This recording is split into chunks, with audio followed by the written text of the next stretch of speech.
Every kid, every person has the ability to put one foot in front of the other. So like if you're saying, okay, I'm gonna climb Mount Everest, you're at the bottom of the mountain and you look up and you're going, I'm not gonna climb Mount Everest, right? But if you break it down into sections and you just one foot in front of the other, one step at a time, next thing you know, you're at the top of the mountain. It's just a matter of what's important to you. And what's important to you.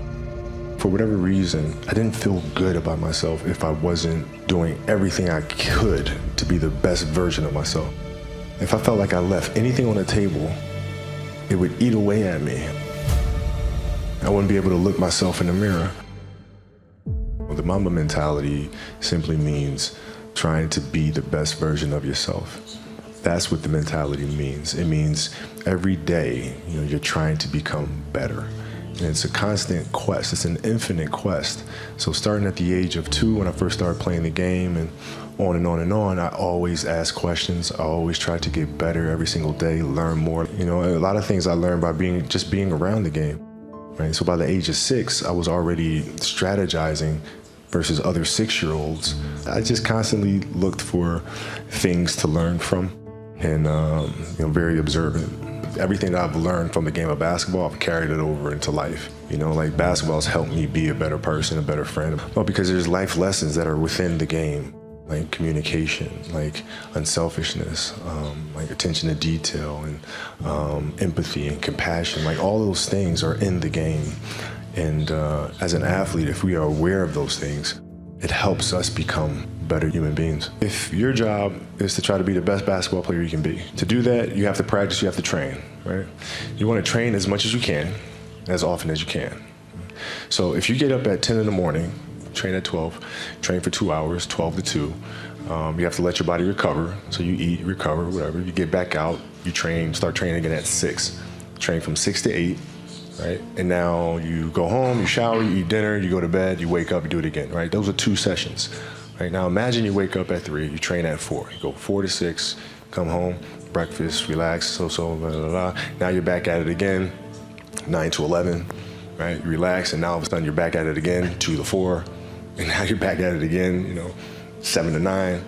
Look how much more training I have done by simply starting at 4, right? And so now you do that, and as the years go on, the separation that you have with your competitors and your peers just grows larger and larger and larger and larger and larger. And by year 5 or 6, doesn't matter what kind of work they do in the summer, they're never going to catch up because they're 5 years behind. Some shows don't need a celebrity narrator to introduce the show, but this show does. In a world filled with endless opportunities, why would 2 men who have built 13 multi-million-dollar businesses altruistically invest 5 hours per day to teach you the best practice business systems and moves that you can use? Because they believe in you, and they have a lot of time on their hands. They started from the bottom, now they're here. It's the Thrivetime show starring the former U.S. Small Business Administration's Entrepreneur of the Year, Clay Clark, and the entrepreneur trapped inside an optometrist's body, Dr. Robert Zillner. 2 men, 8 kids, co-created by 2 different women, 13 multi-million-dollar businesses. We started from the bottom, now we're here. We started from the bottom, and we'll show you how to get here. Started from the bottom, now we're here. We started from the bottom, now we're here. Started from the bottom, and now we're at the top, teaching you the systems to get what we got. Colton Dixon's on the hooks, I break down the books. Z's bringing some wisdom and the good looks. As the father of 5, that's why I'm alive. So if you see my wife and kids, please tell them hi. It's the CNC up on your radio, and now 3, 2, 1, here we go. We started from the bottom, now we're here. We started from the bottom, and we'll show you how to get here. Started from the bottom, now we're here. Started from the bottom, now we're here. We started from the bottom, now we're here. We started from the bottom, and we'll show you how to get here. Started from the James, the best-selling author Napoleon Hill, who I named my son after, he once wrote, he said, drifting without aim or purpose is the first cause of failure. I'll repeat it again. Drifting without aim or purpose is the first cause of failure. And what I find is that when we work with so many business owners to help them grow their companies, the ones that are stuck, they're stuck because of one of three reasons. One, they have no idea what to do. There's just no knowledge of what to do. Therefore, they know enough to know they need help. Second is they know what to do, but they just don't do it. They know what to do, but they just don't do it. And the third is they forget what to do because they're not organized. And so I'm going to unpack all three of those on today's show with longtime client and success story, the founder of Bunky Life, David Frazier. Welcome on to the Thrivetime Show. How are you, sir? I'm doing well. Thanks for having me. So, David, I want to ask you this. I'm going to ask you this too, James. So, James, your desk is about 5 feet from mine. Right. And how often do you see a client who's having massive success come through the building? How often does that happen? Where somebody is very successful, they're a client, you see them, you go, wow, that guy's doing well. So I've been here for almost 2 years now, and it's something I literally see every day. So, you know, we have one client, you have one client, Clay, that they do home remodeling. Yep. And they're literally up 500% in the 18 months that I've been here with you talking to these people. So you've met that client from the very beginning to now. I know him, his wife, and his 2 kids. Yeah. So, you know, on today's show, we're going to feature a success story on part 2 of today's show. But I want to get into the mindset. If you're watching this right now and you are stuck, there's usually one of 3 reasons. One, you don't know what to do. You don't know what to do. David Frazier, I want to get your thoughts on this. You run bunkylife.com. You're also a guy who understands the importance, just like I do, of hiring coaches or consultants when you get stuck. How important is that for anybody listening right now to just recognize if you don't know what to do, that's okay. You just got to find someone who does know what to do. Yeah, I would say that that's really the key to everything. If you don't know how to do something, find someone who's done it and ask them and get their advice and get their coaching and mentorship. Now, I want to ask this, though, because whenever I go to the store or I travel, I'm a guy who's quick to ask for directions, ask for help, quick. If I go into a store, I can't find something after like 7 seconds. I go, hey, do you know where the rolls are? Hey, do you know where the cookies are? Hey, do you know where the spatulas are? Hey, do you know where the gas is? Hey, do you know I'm a quick to ask, but I know other people that will take a half hour looking around for something. What's that all about? Why is it that certain people just don't want to ask? I think it boils down to pride, basically. It's like, this weird expectation that came out of the uterus with like all the knowledge pre-installed. It's just not the case. You come out, you don't know nothing. By the time you're old, you still know a little bit more, but basically nothing. And people with the answers are right there in front of you.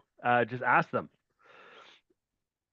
Now, I want to talk about this for a second as far as experts, because I know for a fact that I have a wonderful attorney that I'll be talking to today, a wonderful attorney I talked to yesterday. I've used the same law firm for nearly a decade. That's wintersking.com. I don't get paid a commission to recommend them, although I've asked for one. That's wintersking.com. I use them. I don't have a problem paying them.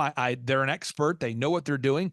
Why is it that some people, for whatever reason, won't hire an attorney, they won't hire an accountant, they won't hire an expert, and they attempt to hack their way through the proverbial forest without a map, without a saw, without a machete, without any tools, and they're just trying to hack their way through the forest on their way to success without knowing where they're going, and while attempting to do so with a pair of Fisker scissors?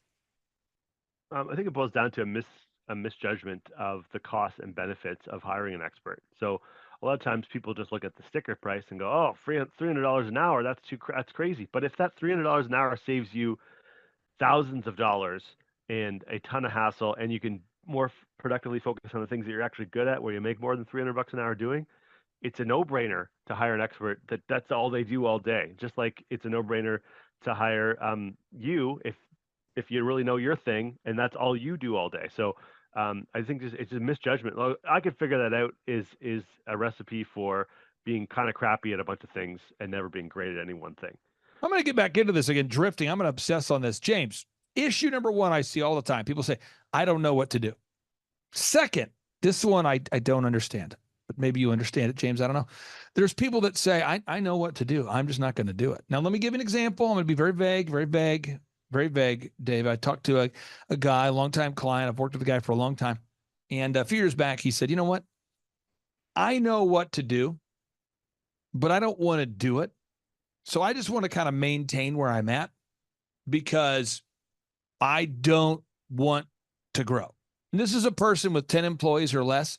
They're very happy there. So in my opinion, he gets permission to say, I don't want to grow because he's able to feed his family. He's got enough business for 10 employees or less. And so therefore he's sort of defined what he wants his lifestyle, what he wants his lifestyle to be like.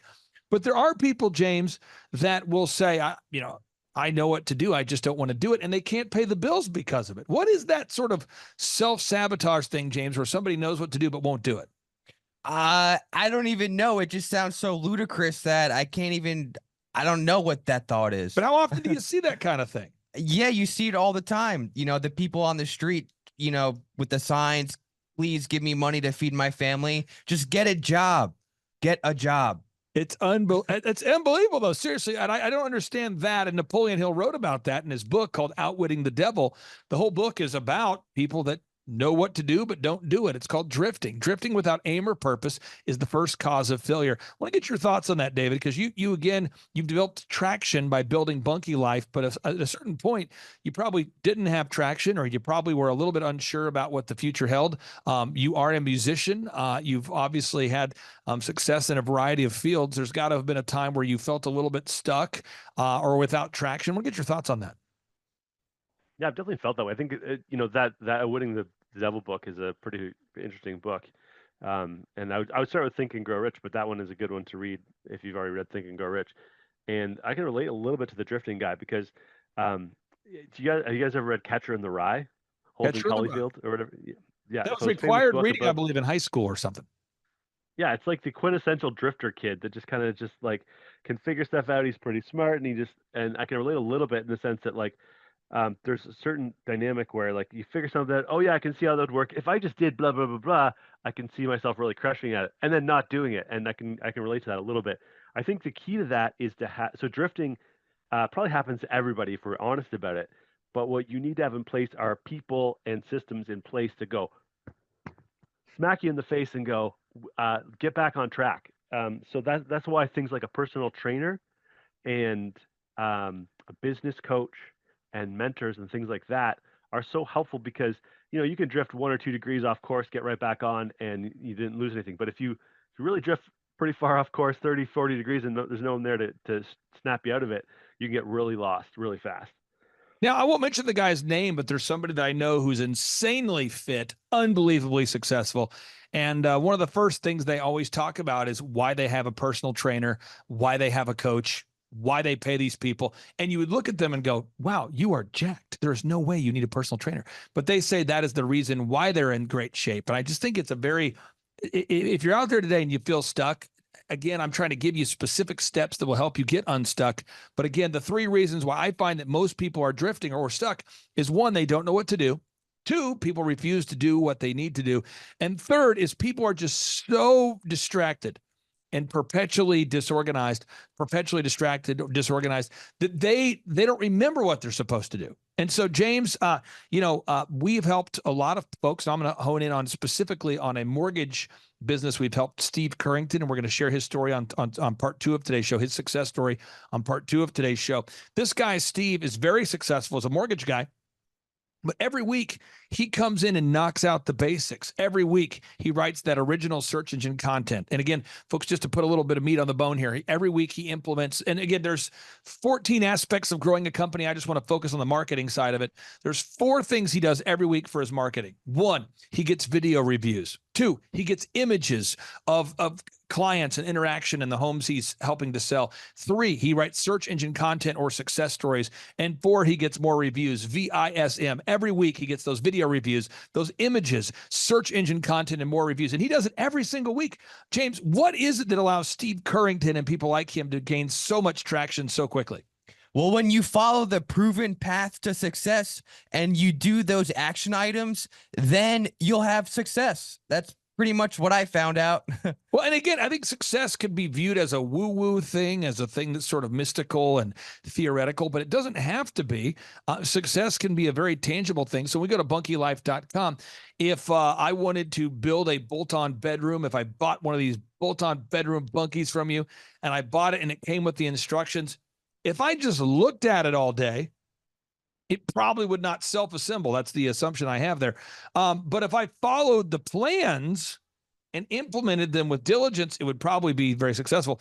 If I looked at it all day it probably wouldn't self-assemble. If I didn't use the plans, it would probably become a debauchery and a cesspool of jackassery. And if I did follow the plans and I worked at it with diligence, it probably would come together. I want to get your thoughts on this because I believe that building a bolt-on bunkie bedroom is very similar to building a successful company. You have to get the plan, follow the plan. That's the move. I want to get your thoughts on this, David, because there are some people, I'm sure you've never had this happen to you, but people that would buy a bolt-on bedroom, a bunkie, and then not follow the plan and not build it correctly, and then wonder why it's wonky. Yeah, they're called engineers. Engineers, they do this. You've run into this before. So yes, they call before they even get the bunkie. They tell you everything that's wrong with the instruction manual for the bunkie they haven't got yet, and all the improvements that they would make if they were us. And they'll give you 30 to 50 page emails and that type of thing. And then when they get the bunkie, of course they can't follow the instructions. They have to improve upon everything in the instructions, and it takes them 5 to 10 times as long with 40% more talks to build support. Eventually, we do get them there, but the engineers are just known for that. That's all I will say. And I think that's the same thing with entrepreneurs that have a chip on their shoulder. They think they have to magically know everything, and they aren't the ask for help kind of people. They come into a situation and they've got all the answers. And what I've found, having been a part of a lot of group coaching and just generally speaking, is the guy that talks the most and knows the most is usually earning the least in any one of those rooms. Just my observation.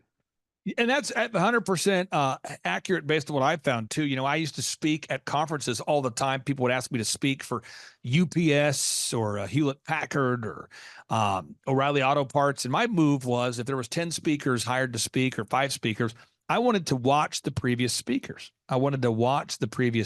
speakers.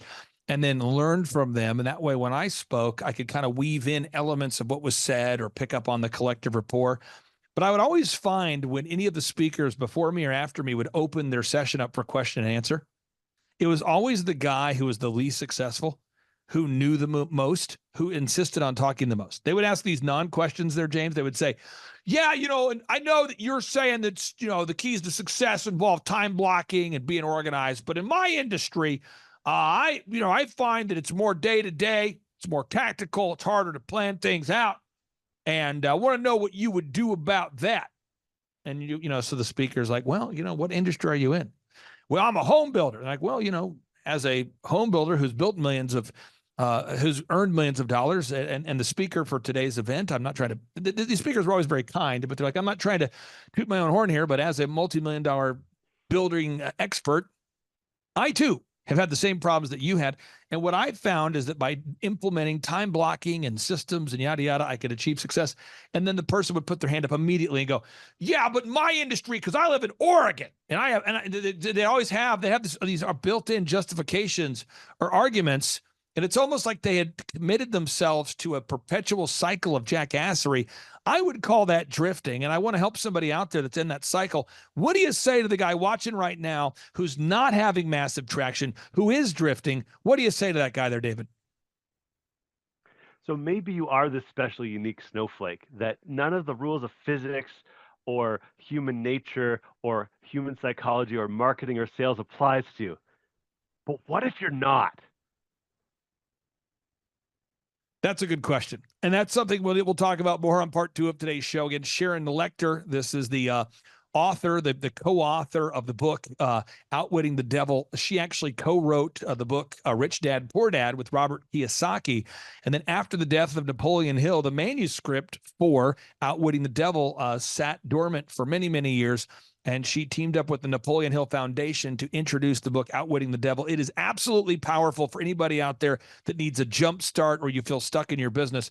Now, David Frazier, tell us about bunkielife.com and tell us about some of the solutions you have there for people looking for custom cabins and bolt-on bedrooms.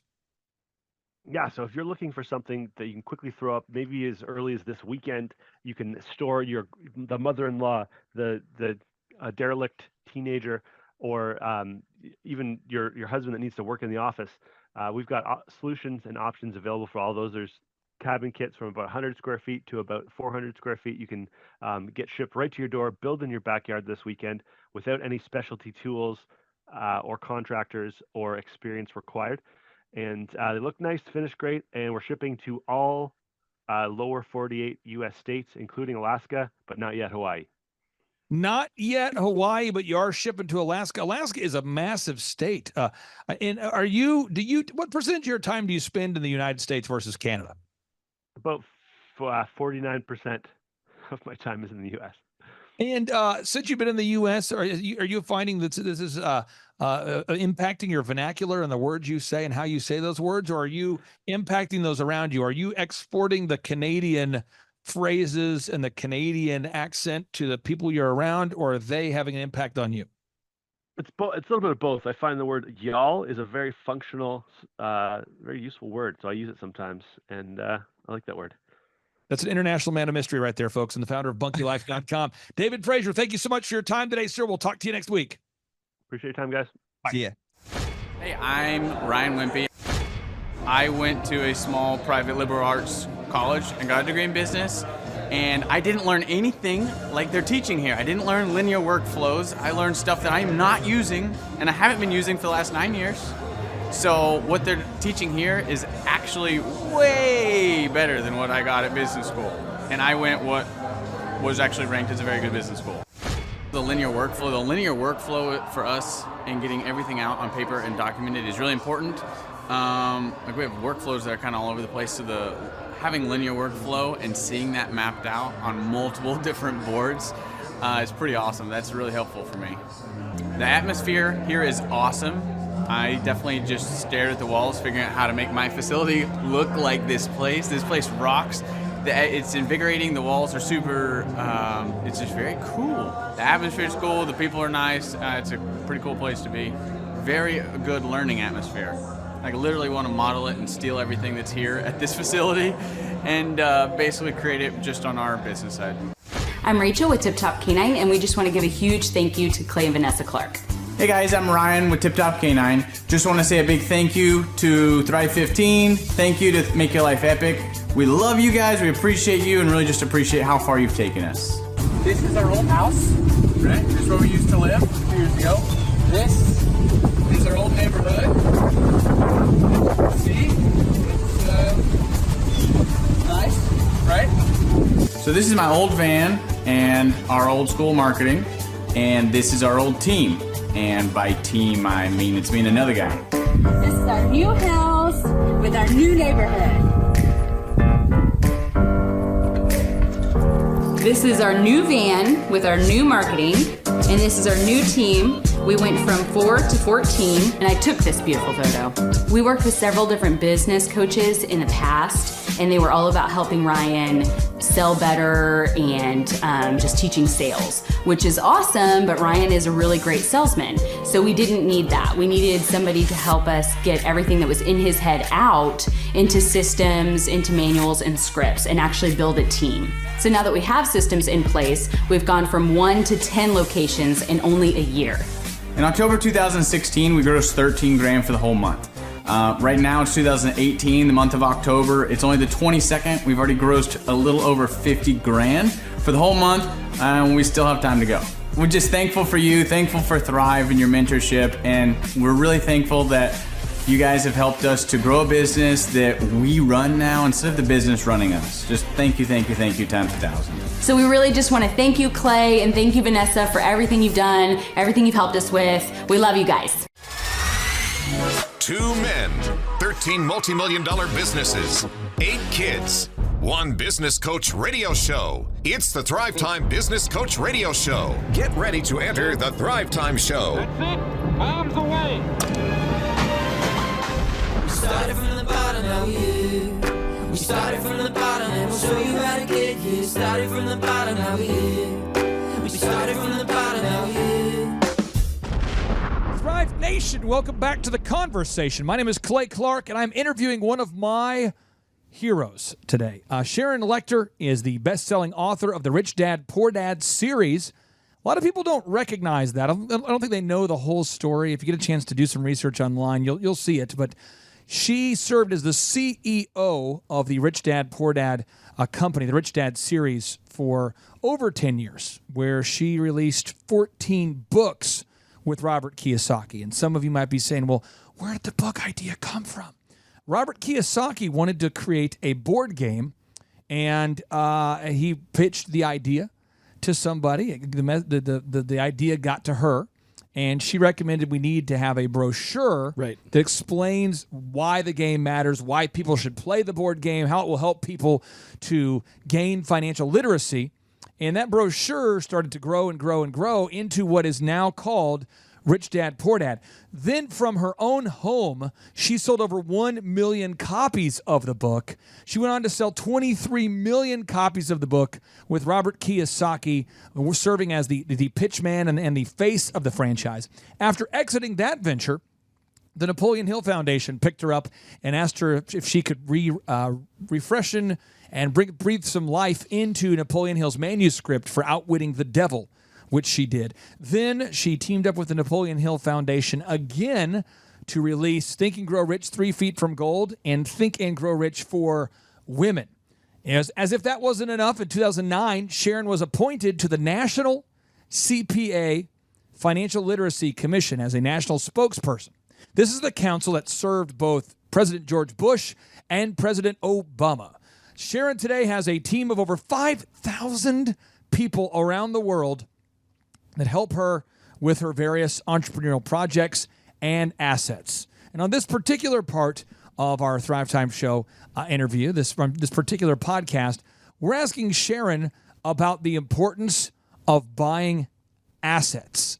The importance of buying assets. I think a lot of people get this part wrong. It's so important if you're going to build a successful portfolio, if you're going to build some net worth, if you're going to start to build your snowball, you have to focus on always buying assets and never buying liabilities. You absolutely have to buy assets and avoid liabilities. Why? What kind of assets should I buy? That's where Sharon comes in. Thrive Nation, without any further ado, back to our exclusive interview with Miss Sharon Lecter from the Rich Dad, Poor Dad series. One of the things that you write about in your books is the importance of, as you start to grow that company, you want to focus on exclusively on buying assets whenever possible, buying assets and avoiding liabilities at all cost. Can you explain to the listeners an example of maybe some of the assets that you have, maybe the category types, or all the, because I think you can expose a lot of our listeners to the types of assets that are out there that people maybe aren't familiar with, and just kind of give us assets 101. What's an asset? What's not an asset? Just give us that asset 101. Well, for those of you familiar with Rich Dad, Poor Dad, we talked about assets are things that put money in your pocket. Liabilities are the things that take money out of your pocket. Assets feed you, liabilities eat you. And at the end of the day, that's true. You've got, for instance, when you talk about real estate, Rich Dad, Poor Dad, we talk about your house is not your asset because it doesn't make you money. It's something you have to pay for. And so we want you to create enough assets that are feeding you, assets that are generating income that can pay, that you can have the house you want. But don't look at your house as your bank account. You want to have those businesses. You want to build businesses. You want to have real estate. Obviously, people have intellectual property. Intellectual property is the greatest way to build assets because that comes from your mind, writing books, solving problems, serving needs.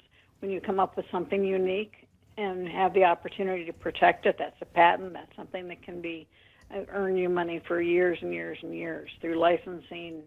If you don't want to build your own business around it, license it to someone else. And those assets continue to build and grow and continue making you money when you're sleeping. And that's the thing. When they talk about rental real estate, they talk about it being mailbox money. It takes a lot of energy up front to find the properties and to get them done. Then you have a management company. Then it's not quite as much a headache as it on long-term basis. Now in real estate, there's different types of real estate investments. There's fix and flip. That takes a lot more energy, and that's really not passive income. Then there's the long-term cash flow play where you buy and hold, and you've got tenants that are paying your rent. And that debt to buy those properties is good debt as long as what they're paying you in rent exceeds all the related expenses in your monthly mortgage payment. You're getting cash flow positive. And that's something that is an asset. It's good debt. And so each category of debt you have, you need to look at it and say, how is this going to help me move forward? Is this going to generate an asset for me? Is this going to sustain an asset? And, at the end of the day, most people, we talk about work-life balance. Well, it's really not work-life balance. It's debt-life balance. People have too much bad debt, and it's keeping them from living the life they deserve. Sharon, I know that you're celebrating your 32nd birthday, I believe, tomorrow. But in your younger days, when you were like 21, 22, I'm just going off the photos, Sharon. I think you're 32, 33. Did you ever make a mistake? A couple of times. Did you ever make a mistake where you thought to yourself, I bought this to produce passive income, and it was the biggest, most epic failure? I mean, have you ever had a situation like that happen? And if so, how did you recover from it? Well, I'm surprised you could even ask that question with a straight face. Yes, of course. I don't know anyone that hasn't had a colossal failure, and it's something that, Napoleon Hill said, out of every adversity comes a seed of an equal or greater benefit. The worst business mistake of my life was when I left public accounting and went with a client to another company. But had I not done that, I wouldn't have met my husband, Michael Lecter. We're now 38 years of marriage.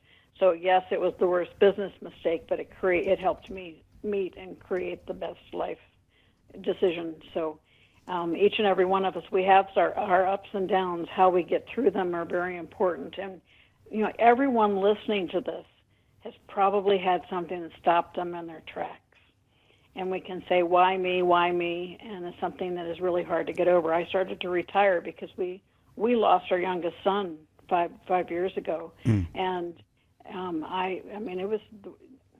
it was the worst thing that could possibly happen to anyone. I would never wish it on anyone. Yeah. And things that used to upset me don't upset me anymore, because you talk about reality, and you're not supposed to outlive your children. And I continued working. I stayed busy because I'd built a level of success, but it was like I was on autopilot. I wasn't really feeling good about living life. I wasn't really feeling good about what I was doing. And that's when I shared with you earlier. Last year, I actually started thinking maybe I should just retire. And I got a little pushback from my family and my friends and many of my dear clients, and I realized that I'm here to continue to give, and I want to serve, and I want to help people take control of their financial lives. And I think I even got a little nudge from my son above saying, get over it, and you have more to do. But each one of us, we have those things that can be considered setbacks or can be considered absolute devastation. And we're still here. And you're still here for a reason. There's more for you to do. There are more people out there waiting to learn from you, to be inspired by you. And so understand that depth of despair is not long-term. You can get out of it, and you can let the people around you support you and keep your head above water while you gain your footing again, and know that there's more for you to do. Thrive Nation, that was the New York Times best-selling author and CPA Sharon Lecter. My name is Clay Clark, and we thank you so much for investing part of your day to tune in to our podcast. And there's hundreds of thousands of you. And all I want to do is reward those of you who have subscribed to our podcast by giving you a free ticket to our next in-person Thrivetime show workshop. The tickets are normally $250. They're 2 days long. They go from 7 a.m. to 3 p.m. 7 a.m. to 3 p.m. They're 2 days. They're a Friday and a Saturday. We cover marketing, sales, branding, search engine optimization. You can ask questions. There's a 45-minute sprint, and then there's a 15-minute question and answer time. And Chup, at the time of the recording of this podcast, we're getting ready for another one just around the corner. Yeah. And why is it such a powerful learning tool? We've had thousands of people either record a YouTube video review or write us an objective review, but why is it so important for everybody to attend this workshop at least once during your lifetime? This is one of the only places that you're ever going to go where somebody is going to teach you actionable steps, things that you can literally go home and begin to implement immediately that will move the needle for your business. They're not vague, esoteric ideas. It is literally, this is how you optimize your Google My Business location, the map on Google. This is how you write a sales script. This is how you hire and fire. This is how you do the things, and you can go home and implement them right away. Now, Chup, we've had thousands of people attend, and many have left us a kind video review or have left an objective review on Google. But we want to give all the listeners a free ticket simply by doing what they've already done in most cases. So if you've already subscribed to our podcast or you've already written us a review on Google, we want to say thank you. So all you have to do is just take a screenshot of the iTunes review you left or the Google review you left and send us proof that you did it to info@thrivetimeshow.com, and we'll send you the 2 free tickets with your only cost being the workbook, which is $27. It's worth it. Now, if you say to yourself, I have not done that. How do I do it? Chubb, how does somebody leave an iTunes review? So first of all, you can just open up an internet window, search browser, and Google search Thrivetime Show and the word iTunes. Okay? It's going to pop up as a result for iTunes, and you'll want to open that thing up. You just click subscribe, then click rate and review, and then screenshot that thing and email it to info@thrivetimeshow.com, and we will get you 2 free tickets. And without any further ado, 3, 2, 1, boom! All right, Thrive Nation, on today's show, we have the pleasure of interviewing the certified public accountant and entrepreneur that many, many people know. She's become a household name. Her name is Sharon Lechter. You see, she is the CEO behind Rich Dad, Poor Dad. She's the lady who created the book with Robert Kiyosaki. I'm not sure if the listener is out there, if you're aware of this, but the whole Rich Dad, Poor Dad book series really started as a result of Robert Kiyosaki wanting to make a board game and Sharon Lechter writing an elaborate sales brochure that mutated or was changed and transformed into the book known as Rich Dad, Poor Dad. In fact, they sold the first 1 million copies of that book out of her home. Ladies and gentlemen, in 2009, Sharon Lechter was appointed to the National CPA Financial Literacy Commission as a national spokesperson. This right here, folks, is the same council that served both President Bush and President Obama.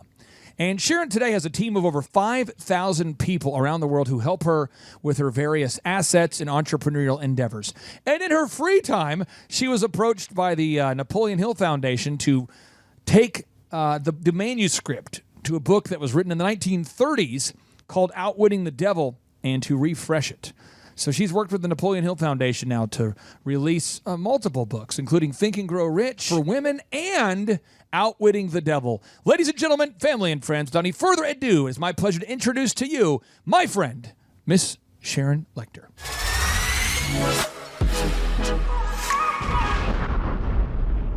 Sharon Lechter. Miss Lechter, how are you doing today? I am fantastic, Clay. Thank you so much. Hey, I have a question for you that I think a lot of listeners would like to know off the bat here is with your when you guys created the Rich Dad, Poor Dad series, what was your role with that book, and where did the idea for that book come from? Well, at the time, Robert Kiyosaki, this is back in '95. Robert Kiyosaki had gone to see my husband, Michael Lechter, who's an intellectual property attorney, with an idea for a board game. And it was drawn out on a piece of paper, but he needed somebody to help really make it happen. And so we went to see my husband about getting it copyrighted and patented. And in that process, I'd already been working in the area of financial literacy, and so my husband introduced us. Thought that I would enjoy seeing the potential of the game, which I really did. So I met Robert at the first beta test for the game. And it was drawn out on a piece of butcher block paper, and the playing pieces were different caliber bullets. So first impression is everything, right?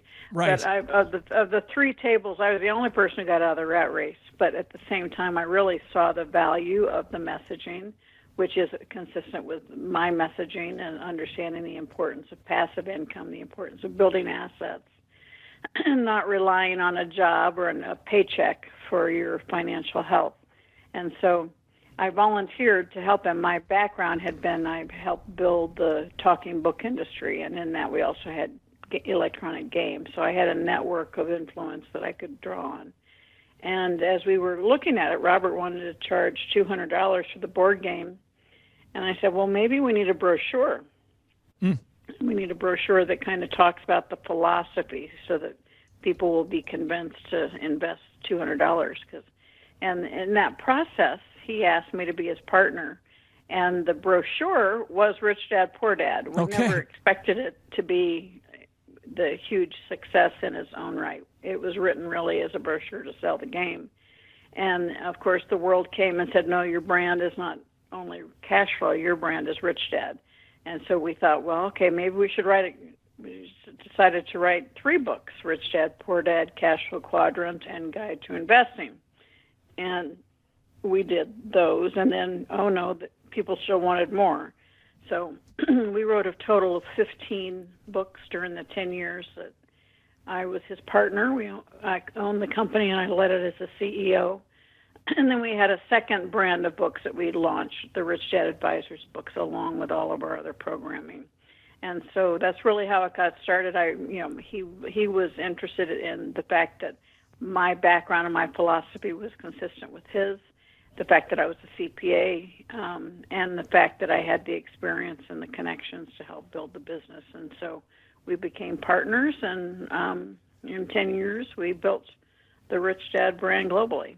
Now, I understand, and correct me if I'm wrong here, but I believe that you sold the first 1 million copies of the Now We Know brochure/book out of your actual house. Is that true? Did you actually sell 1 million copies of a book out of your house? Yes, we did. We really ran the company out of my home for the first 3 years. And in fact, our local post office got to the point where they said, Sharon, we can't handle your volume anymore. So we found a local fulfillment house that would store the inventory and ship for us. But yeah, we sold the first 1 million books. We made it to the New York Times bestseller list. The original book was published by a company that my husband and I own called Tech Press. And it was so that we could control the book. If we wanted to give it away, we could. Traditional publishers, that's not something you can do with them. And as we built that success and got on all the lists, all of a sudden we had all these other publishers coming to us wanting to help us. And it was a good thing because when we really hit the stride, and we had a phone call from Oprah wanting us to be on Oprah, we knew we needed to have more depth of distribution. And it was in the middle of these conversations, so we were able to do a deal with Warner Books, and the rest is history. 7.5+ years in the New York Times bestseller list. So. That's phenomenal. Sharon, this is Robert Zellner, by the way. Love your books, and so excited to have you on the show. When you were writing the pamphlet for the game, when did it morph into the book? I mean, because that's a big pamphlet for a game. I mean, so you're starting to write the pamphlet, and then at what point did you say, I think this is a book?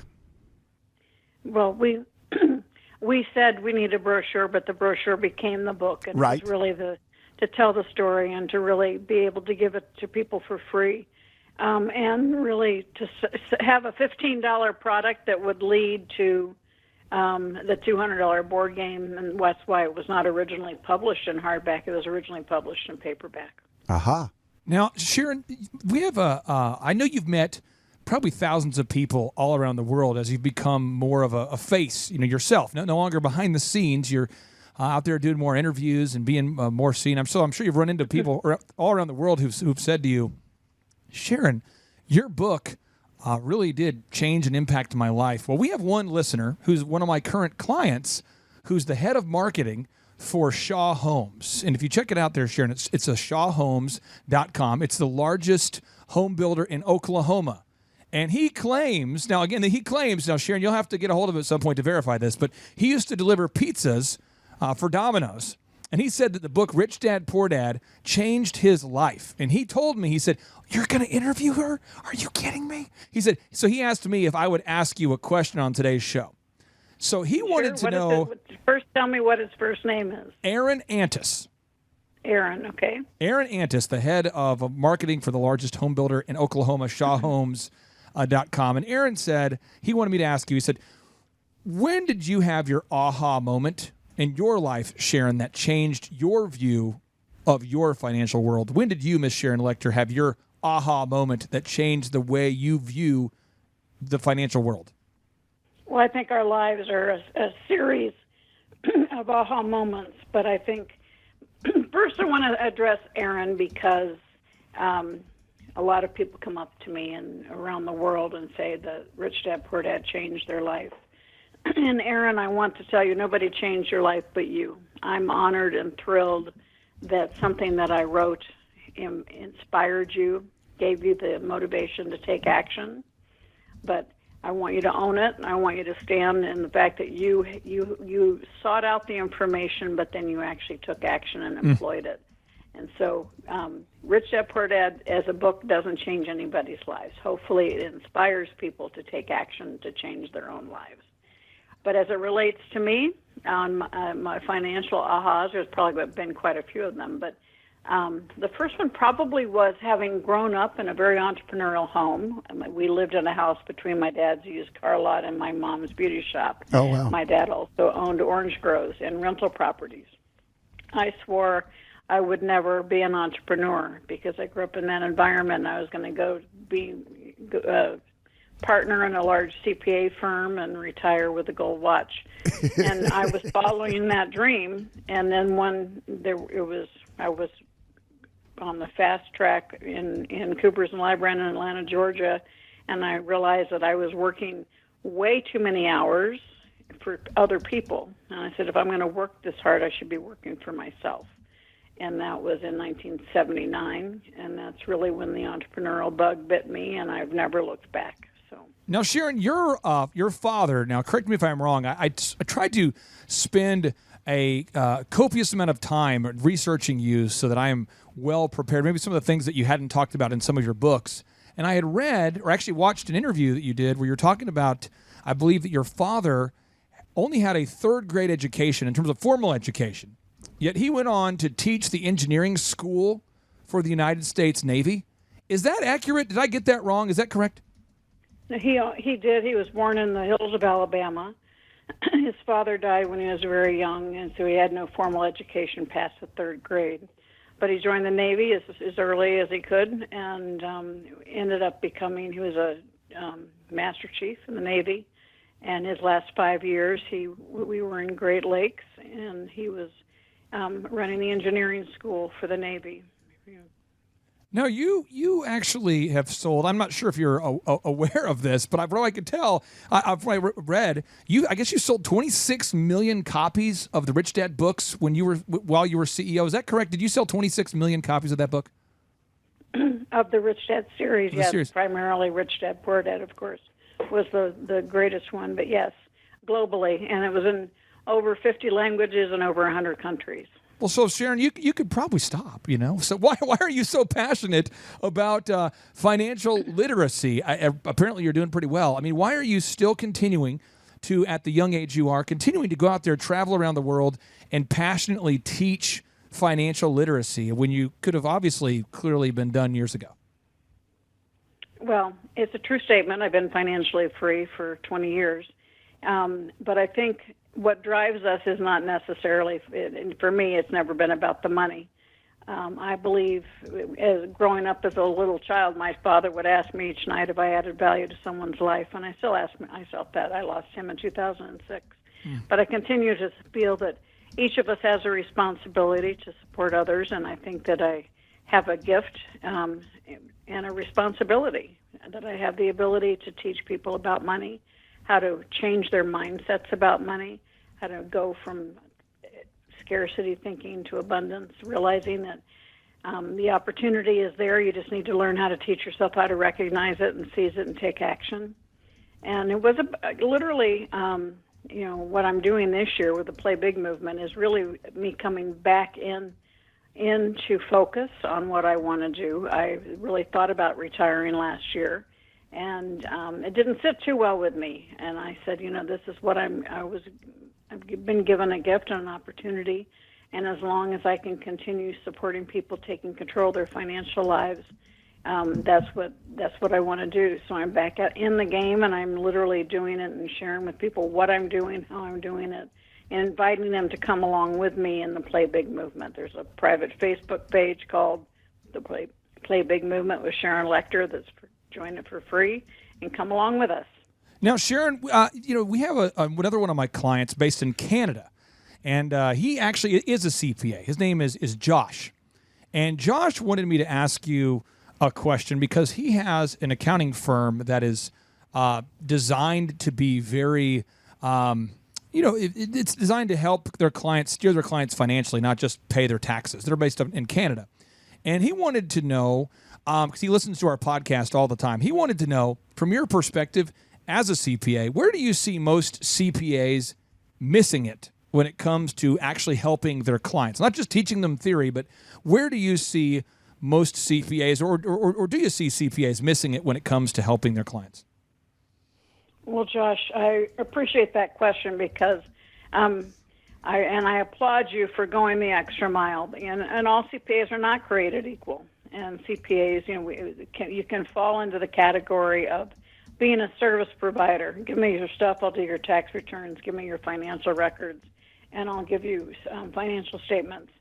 But a CPA has the opportunity to use their depth of experience of looking at multiple different companies and really becoming a true advisor to business owners or to individuals financially, and to help steer them in the right direction. All certified public accountants are not personal financial planners. They don't necessarily have that designation, but many of them do.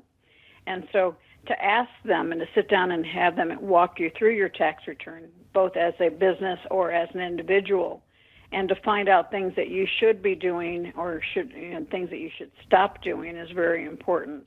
And I think many CPAs should do that. Many of them do, and others don't. So I applaud Josh for going the extra mile, because we bring to the table, my years of public accounting still are a huge benefit to me each and every day, because I saw how many companies did it right, but probably even more importantly, I saw the mistakes so many companies made. And it's a tremendous education, and being able to share that education through my books, through my games, through my mentoring is a true gift for me. And so when you are a CPA, you have that experience, you have the opportunity to share that wisdom with your clients, and hopefully they all do, but I know not all of them do.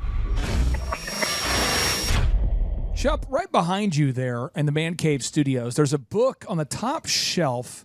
It's going to be the very, very top shelf, and you're going to see a book with all these Post-it notes coming out of it. I'd like if you'd take a photo of that and share photos of that and share that with listeners on today's show notes. But before you do that, can you explain to the listeners what you're looking at there, what book that is? This says Guide to Investing, What the Rich Invest In That the Poor and Middle Class Do Not. Look at that book. It's Robert Kiyosaki with Sharon Lechter. And that book this thing looks like it could be a miniature version, maybe a small rural town's phone book. Pretty good size for a book. And I don't know what you've done with this tabbing system here, but there's tabs stapled, taped, stuck, highlighted, check marked, crossed out, circled, drawings, everything. You've got this thing. That book, I tell you, that book, I could not put that thing down. It's like a grilled stuffed burrito. I wrestled with that book for probably a year. It looks like it wrestled back. I mean, seriously, it was probably, maybe 6 months of just reading the same book over and over and over. And that book was a game changer. And what's so exciting is that Sharon Lechter has agreed to be with us on 6 shows, Chuck. So we're going to have her on 6 separate shows. So if you enjoyed today's interview, you are definitely not going to want to miss out on the future interviews. So how do you make sure you never miss out on an interview? Well, if you never want to miss out on an interview, just go to the Thrivetime Show on iTunes. Find the Thrivetime Show on iTunes, and then click the subscribe button. And after you subscribe, you'll never miss an episode. That's right. And if you want to get yourself some free conference tickets in the process, as the Canadians call it, all you have to do is leave us an objective review on iTunes and email us proof that you did it, a screenshot of your review, to info@thrivetimeshow.com, and we'll give you 2 free tickets to the world's highest rated and one of the world's best workshops. It's the Thrivetime Show Business Workshop. But objectively, it has the most reviews. And I'm telling you, you're going to absolutely love it. To learn more about the Thrivetime Show Business Conference and why you'd want to attend, go to thrivetimeshow.com, click on the conference button, and there is the information. Ladies and gentlemen, family and friends, without any further ado, we always want to end this show with a boom. Chup, are you emotionally prepared to end with a boom? Hold on 1 second. Here we go. Okay, I'm ready. 3, 2, 1, boom! 2 men, 13 multi-million-dollar businesses, 8 kids, 1 business coach radio show. It's the Thrivetime Business Coach Radio Show. Get ready to enter the Thrivetime Show. That's it. Arms away. We started from the bottom, now we're here. We started from the bottom, and we'll show you how to get here. Started from the bottom, now we're here. We started from the bottom, now we're here. All right, Thrive Nation, welcome back to the conversation. It is the Thrivetime Show on your radio and podcast download. Now, Chup, as a business coach, you and I have both worked with a lot of top-level, high-flying entrepreneurs. Yep. We've also worked with a lot of entrepreneurs that come to us slightly broken. They're a little bit down, and we've helped repair them and help them get into a level of success. Stitches and Band-Aids and things, yeah. But one of the things people always want to talk about is marketing and branding and sales. But people never want to talk about accounting and bookkeeping. They want to talk about the holy triumvirate: marketing, branding, sales. They love that. So exciting, sexy. Feelings and visions and New deals and growth and build-outs. But no one ever wants to talk about financials. They always want to delegate that. But yet, every single successful entrepreneur I've ever met really has a fundamental grasp of the financial aspects of the business. And so on today's show, we're interviewing a certified public accountant. Check. We're interviewing a New York Times best-selling author. Check. We're interviewing the CEO of the Rich Dad, Poor Dad organization. Check. We're interviewing somebody who worked with Robert Kiyosaki to write the 14 books of the Rich Dad, Poor Dad series. Check. We're talking about the lady who took his idea, which was on a piece of paper, to make a board game, Robert Kiyosaki's idea to make a board game, and turned it into a book empire. Check. We're talking about a lady who was asked by the National CPA Financial Literacy Commission to serve as their national spokesperson. Oh, by the way, this is the same council that served both President Bush and President Obama. Check. This is a lady who has a team of over 5,000 people who help her with her various entrepreneurial projects. 5,000. That's a lot. Check. Ladies and gentlemen, we have a person here who's written Napoleon Hill's, she helped recraft Napoleon Hill's book, Outwitting the Devil. You see, Napoleon Hill wrote a book, the manuscript for Outwitting the Devil, in the 1930s. But when the best-selling self-help author of all time went to release it, his wife told him not to because she thought it was too controversial. And so years later, Sharon Lecter revived the manuscript and helped her release Outwitting the Devil. Check. She also helped to write Think and Grow Rich for Women. Check. She also helped to release the Napoleon Hill book, 3 Feet from Gold. Check. Ladies and gentlemen, our next guest is bona fide.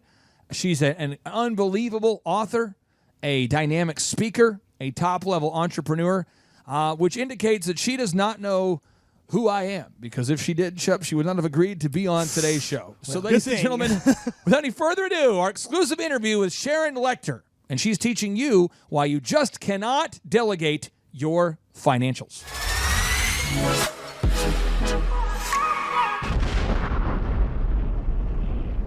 Now, as far as the financials, looking at the numbers, Sharon, very few entrepreneurs, we have a ton of people that attend our workshops. When they come to the workshops, and Dr. Z, you've seen this, people want to talk about marketing, the vision, sales, and then they want to go back to talking about the vision, marketing, and then sales. Then Sharon, sometimes they'll go back to the vision, and then back to sales, then back to marketing. and yet, but you have to know your numbers. And I've heard you talk at length about this, but I'd like for you to share with the listeners about why you can't abdicate your financials and why you can delegate them to a certain extent, but why you as the owner of the company have to be aware of what is going on financially. Can you coach us? Certainly. And I can't agree with you more. You do a webinar or a seminar on sales and you sell out. You do a webinar or a seminar on understanding your financials, and it's hard to get people in their seats. Kind of alone here. Sound exciting. Crickets. But at the end of the day, your numbers tell a story, and you're creating that story. And so if your story isn't going the way you want it to go, the sooner you know about it, the better. And so it's very important for entrepreneurs. And sometimes, you can't be the one doing the numbers because you want to focus on growing your business, but you need to make sure you have the right people on your team. But you always need to know your numbers, and you need to have a dashboard or something so that you are constantly on it. As I sit at my desk right now speaking to you, I have my accountants outside working on some things for me. They know that I need to, at any given time, I know what kind of accounts I have. I know what kind of money I have just because of my years of experience. But as a CPA, that's obviously important to me, but it's more important to me as a CEO. If you own your company, if you don't know what the numbers are telling you, then you can get a very rude surprise.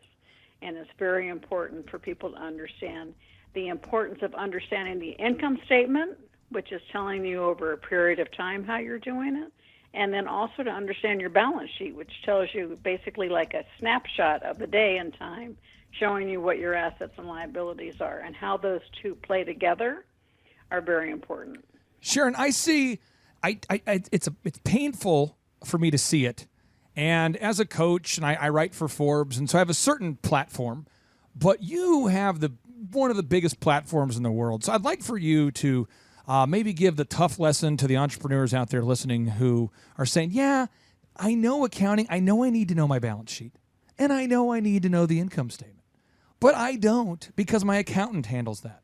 Could you give us the tough love for somebody out there who is refusing to know their numbers? Because I'm sure you've met people like this before. Well, they know the stat of the number of businesses fail in the first 3 years, and the primary reason they fail is the lack of capital, lack of funding, and lack of financial management. And what happens is, those entrepreneurs that fall into that category, Clay, are the ones who put their head in the sand. And they think that if they just drive faster and they make more sales, everything's going to be okay. The issue is, unless you understand the whole picture and you understand what your margins are, understand what the bottom line is, you can't really grow your business. And, people that are losing a nickel on something say, if I can just sell more of them, I'll be okay. No, you're just going to lose that much more money. You have to understand the cash flow of your business. And more importantly, you need to understand the timing of your cash flow.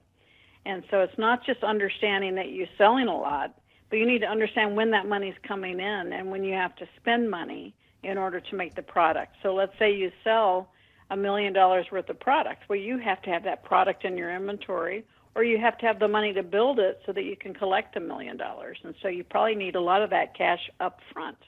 And so what happens is business owners who don't pay attention to that end up having to go to very expensive money, factoring those receivables to be able to pay for the inventory. And they get themselves further into debt, further into problems.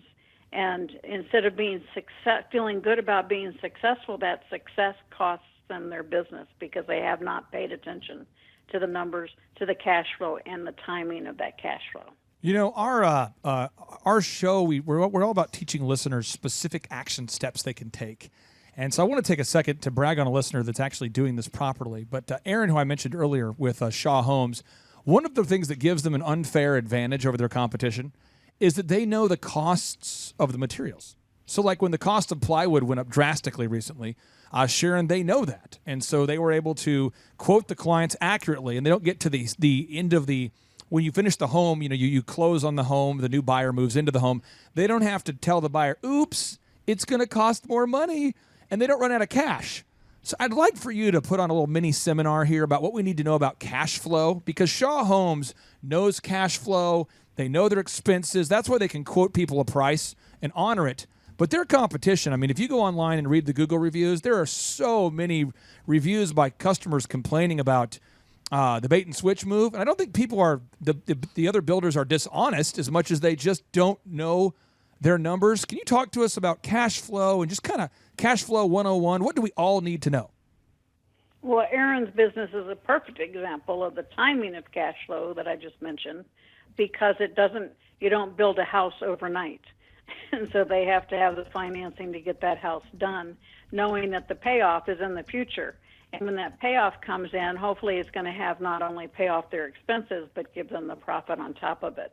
And those expenses include all those materials you're talking about, but even more so, the labor of all the people on their team. And so just as when I talk about cash flow, I want to take a minute about materials. So we talk about just-in-time ordering. So when they're building that house, they can't put plumbing in until they have to have the plumbing in before they can pour the concrete over it. Those things have to come in. There's a stage in which you have things done. You can't have the roofers waiting to put the roof on when it's not ready for them. And so each stage of process of building a home has to be timed appropriately so that you have the minimum cost of labor for the people and the technicians doing their job. And that has to be perfectly timed. And so that takes talent. That takes people who know what they're doing. But it also underlying takes that expert and that individual understanding what every minute of that costs them. So when they have a delay or they have products not, the lumber isn't there, they have a week delay in lumber, they have to recalculate and find out what that's going to cost them to make sure they're always working to their budget to make sure they have the profit that they're expecting at the end of the day.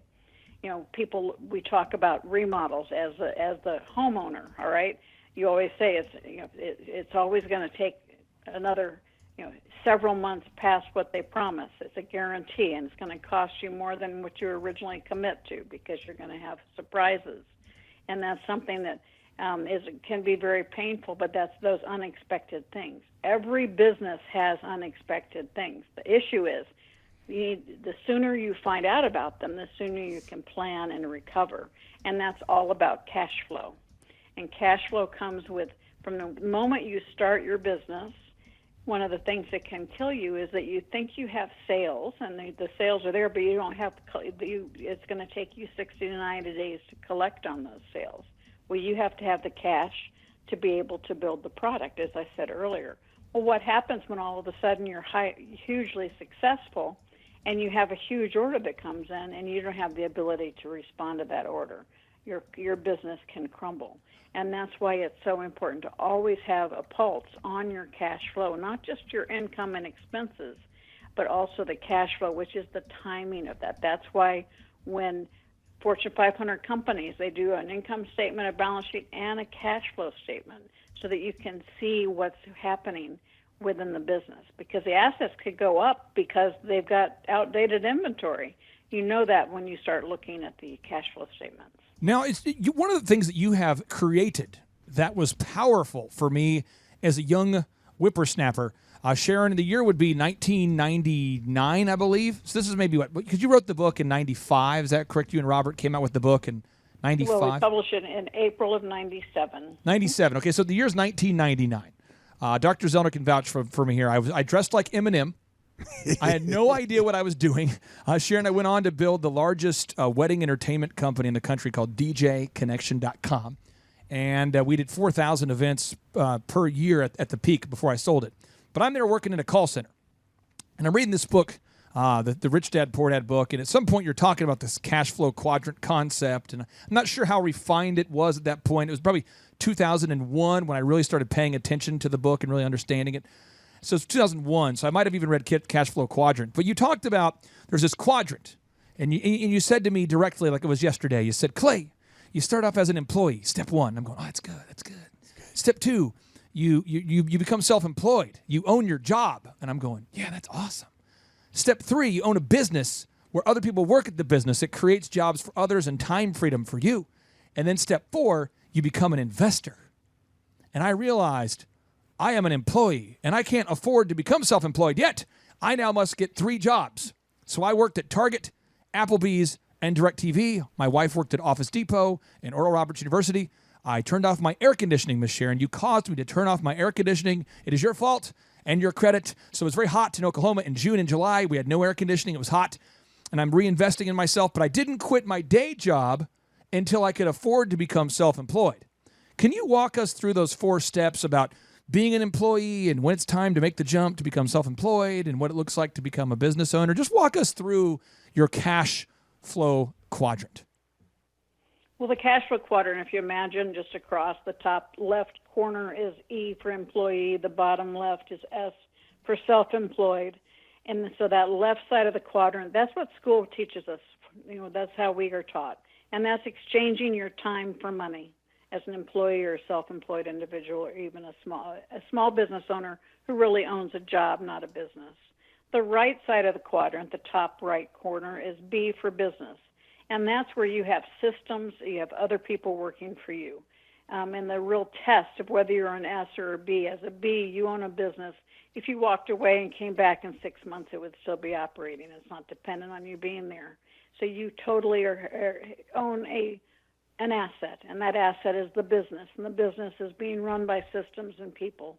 And then you have investor as the bottom right, and the investor is where your money is working for you, whether you're invested in real estate or in the stock market or in IRAs, whatever that is, that's your money working for you. So your personal business is your personal financial statement. When you put money into your asset column, they're like employees working for you. Those are your investments.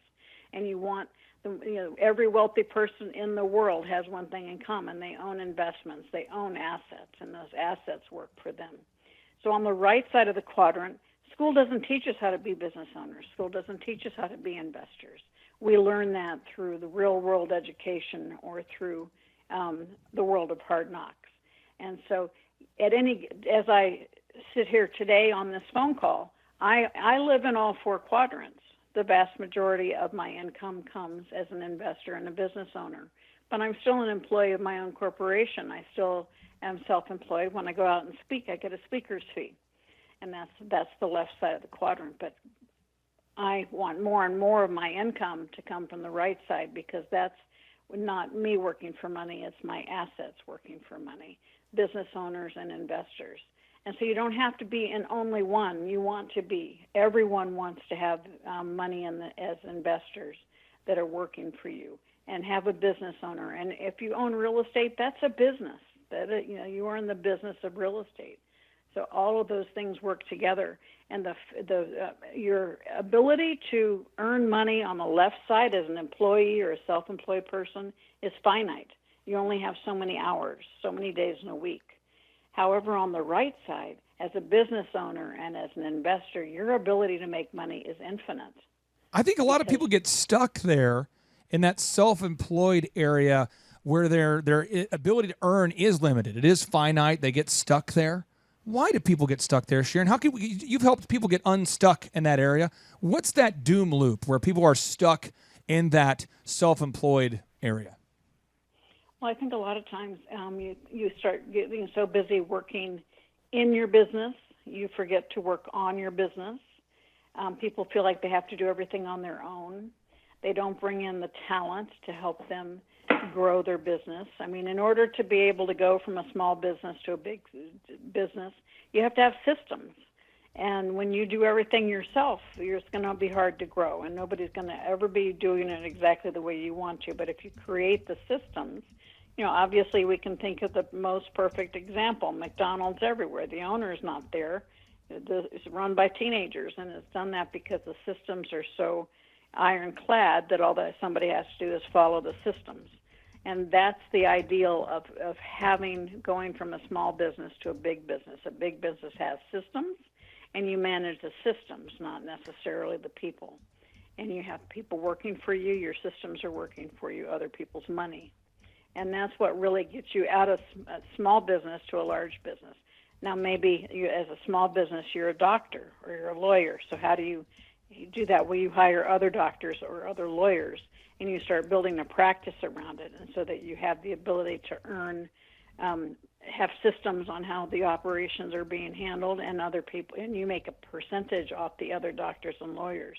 You're taking the overhead and your ability to grow and leverage. In order to, you might have a very successful small business, but a successful small business can only scale and therefore be sustainable if it has systems. I feel like the systems involve checklists, processes, workflows, and Sharon, there are things that they're so boring. I mean, they're not vision. They're not sales. They're not marketing. I mean, the systems thing, I'm kind of a sick freak in that I actually enjoy making systems because I like the result, and I think I also just like the process of making systems. But I think a lot of people get stuck in that rat race, and they're not even looking for a way out. Why do you feel like a lot of people get stuck and they're not even, I think people will come up to you at a seminar, they're 45 years old, and they've been stuck in the rat race for 20 years, and then it just occurred to them for the first time at your seminar that it is possible to get out of the rat race. Why do you think people don't even try to get out of the rat race? Is it just they don't know, or they're overwhelmed, or what? You've seen it probably more up close than I have. Why do you think a lot of people get stuck in that rat race? Well, sometimes we get in a world of comfort, and that comfort turns into complacency. And even though we're not where we want to be, we're able to pay our bills, and we can put our head on the pillow at night. And we end up just getting too comfortable. And what happens is a lot of times we have a crisis, and we get thrown into chaos, and we end up having to become creative again, and that gives us the ability to have a bigger vision. And that, the whole concept of understanding what's possible. And I think, a huge issue is your environment. Are you hanging out with other people that are in that same category, people who are just getting by, people who are on the rat race? And if that's the environment you're putting yourself in, then it seems normal, right? If you want to get out of that environment, then you need to put yourself in an environment with people who are really striving for success, because they can help you. And most of the time, school certainly teaches us to do it on our own. And so, we come out in the business world and we think we have to do everything on our own. And it's so important that we realize that you have the right people around you, the right team, the right peer network. We have the opportunity to really grow more quickly. The right mentor. Mentors are priceless because they've been successful where you want to go. And they can help speed your way to success by opening doors, steering you around the pitfalls. And there's a difference between a mentor and a coach. A coach may not have that success, but they know what you want to do, and they can help you be accountable and make sure you stay on track. All right. And now, ladies and gentlemen, I'm going to bring up my good friend Ryan Wimpy, and his dog, Odin. This dog has the ability to eat me, so I'm sort of concerned. I'll pass the mic to you. And Odin, you can have your own mic if you want, whatever you want, Odin. Okay, I'm a little bit afraid of Odin. Hi, I'm Ryan Wimpy. And I'm Rachel Wimpy, and the name of our business is Tip Top Canine. Our business is a dog training business. We help people with behavioral issues and teach their dog how to listen. When I was learning to become a dog trainer, we didn't learn anything about internet marketing or advertising or anything at all. Just dog training. And that's what's so great about working with Clay and his team, because they do it all for us. So that we can focus on our passion, and that's training dogs. Clay and his team here, they're so enthusiastic. Their energy is off the charts. Never a dull moment here at Thrive. We've been working with Clay and his team for the last 5 months, 2 of which have been our biggest months ever. 1, our biggest gross by 35%. Clay's helped us make anything from brochures to stickers, new business cards, new logos, scripts for phones, script for email, script for text message, scripting for everything. How I would describe the weekly meetings with Clay and his team are awesome. They're so effective. It's worth every minute.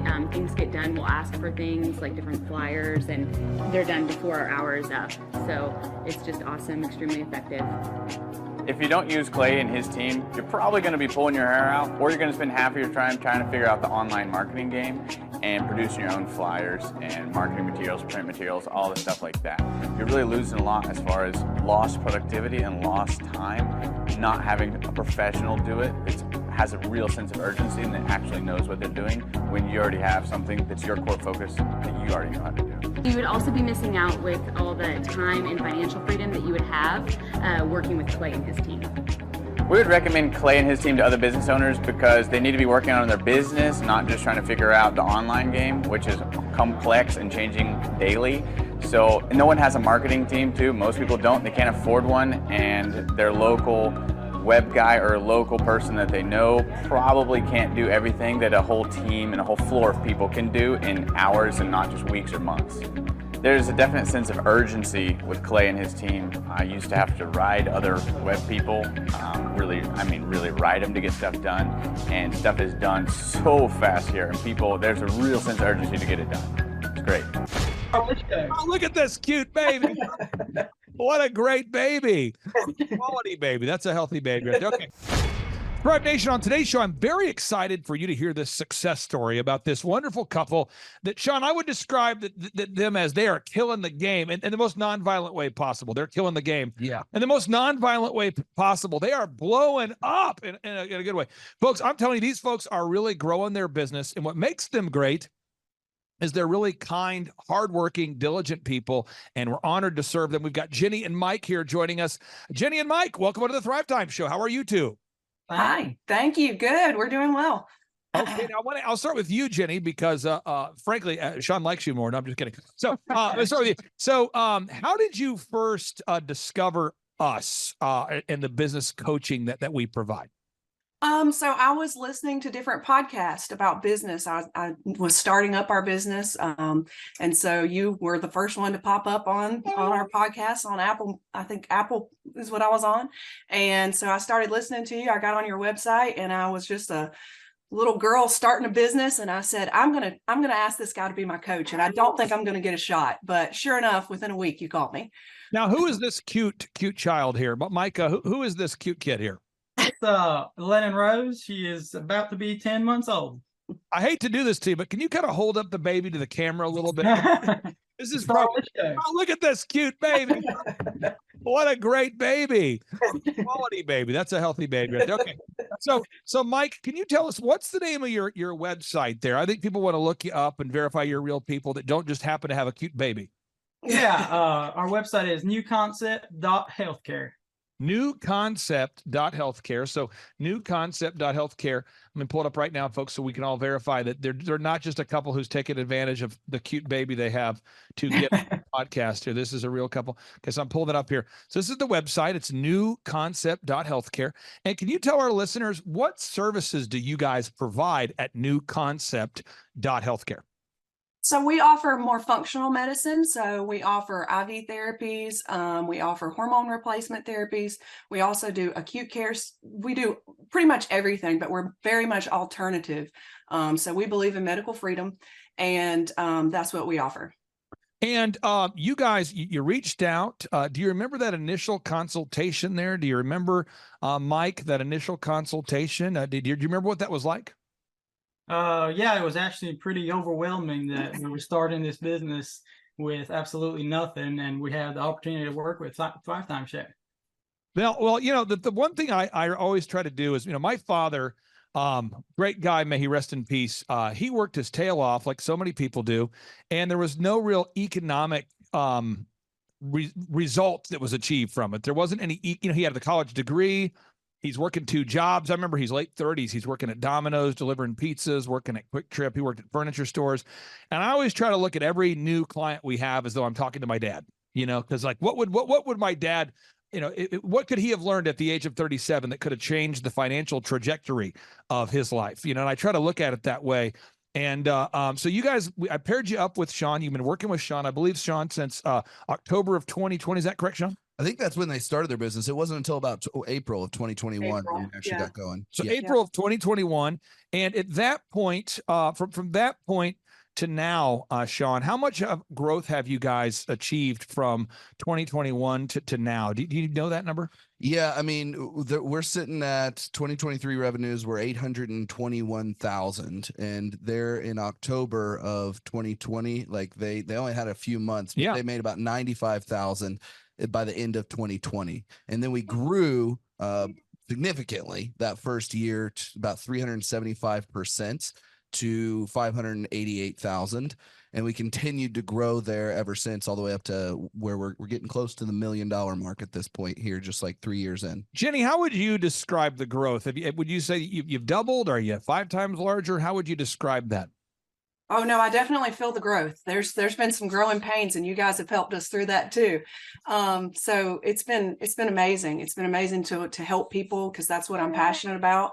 And you guys have really helped us expand and tell people what we're about. So step one here, we do this with all the clients. I'm gonna walk people through the steps. We really needed to nail down your branding, and that's a big thing, because you know branding is to humans what clothing is. So as an example, you know, you wake up today, folks, if you run around and you're streaking through life, you're probably not going to get a lot of conversations started. So we all have to be intentional about, you know, what are we going to wear? Are we going to wear a tie? Are we going to wear a polo? Are we going to do makeup? Are we not? So people, they judge us based on our appearance. And so we really had to get a website built. We had to optimize the online brand. Jenny, we do it all included for our clients, so we don't refer you to another vendor. We do it all. Can you talk about the impact that has made on the business? Oh, for sure. Just the website itself, it looks so great. We would have never been able to make it look that great. The way y'all optimize everything and keep us, you know, with Google, just where people search us and that we're the first people that come up. And that's actually how we've established our business and started offering some of the things that we offer, is because of the tags that we have. I didn't originally start off as doing IV therapy, but due to people Googling, healthcare functional medicine, I had 3 phone calls in a week that said, "Hey, do you offer IV therapy?" And it was very interesting. And I was like, well, no, but I can. And so it was because of you guys that kind of snowballed and took effect. So yeah, there's a lot that you guys have done for us. Now, Sean, when working with these wonderful clients here, I'll pick on Mike here. You always say great things about Mike and Jenny. You're always, what makes them good to work with? Because I want to make sure for anybody out there, if you go to thrivetimeshow.com, I consistently offer a free 13-point assessment. I've been doing that since 2005. I do it without reservation. There's no obligation, but there's usually about 1 to 2 knuckleheads a week that will fill out the form, and probably 20 really great people that fill out the form. And then we only take on 160 clients. And so I don't want anyone to waste their time. What makes Mike so great to work with?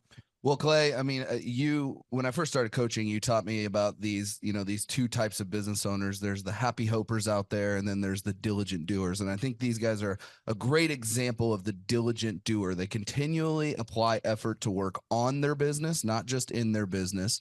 They consistently show up to their meetings. They track all of the critical numbers of their business, and they're aware of what's going on with all of their employees. They're paying attention to all the little things going on. They're keeping all the plates spinning, and they ask great questions. They actually really do make a great effort consistently to apply our systems and help their business grow. And it's been working. So step 1, we get the branding nailed down. That's the website, the print pieces, the logos, the business cards. But then you have to develop that online reputation. Now that could be a tough thing to do, Jenny. And I'll just, this isn't a backhanded compliment. I'm just saying, but for people that are humble and very kind, of which I would put Jenny in that category, sometimes asking for reviews is more difficult because you almost feel like you're self-promoting.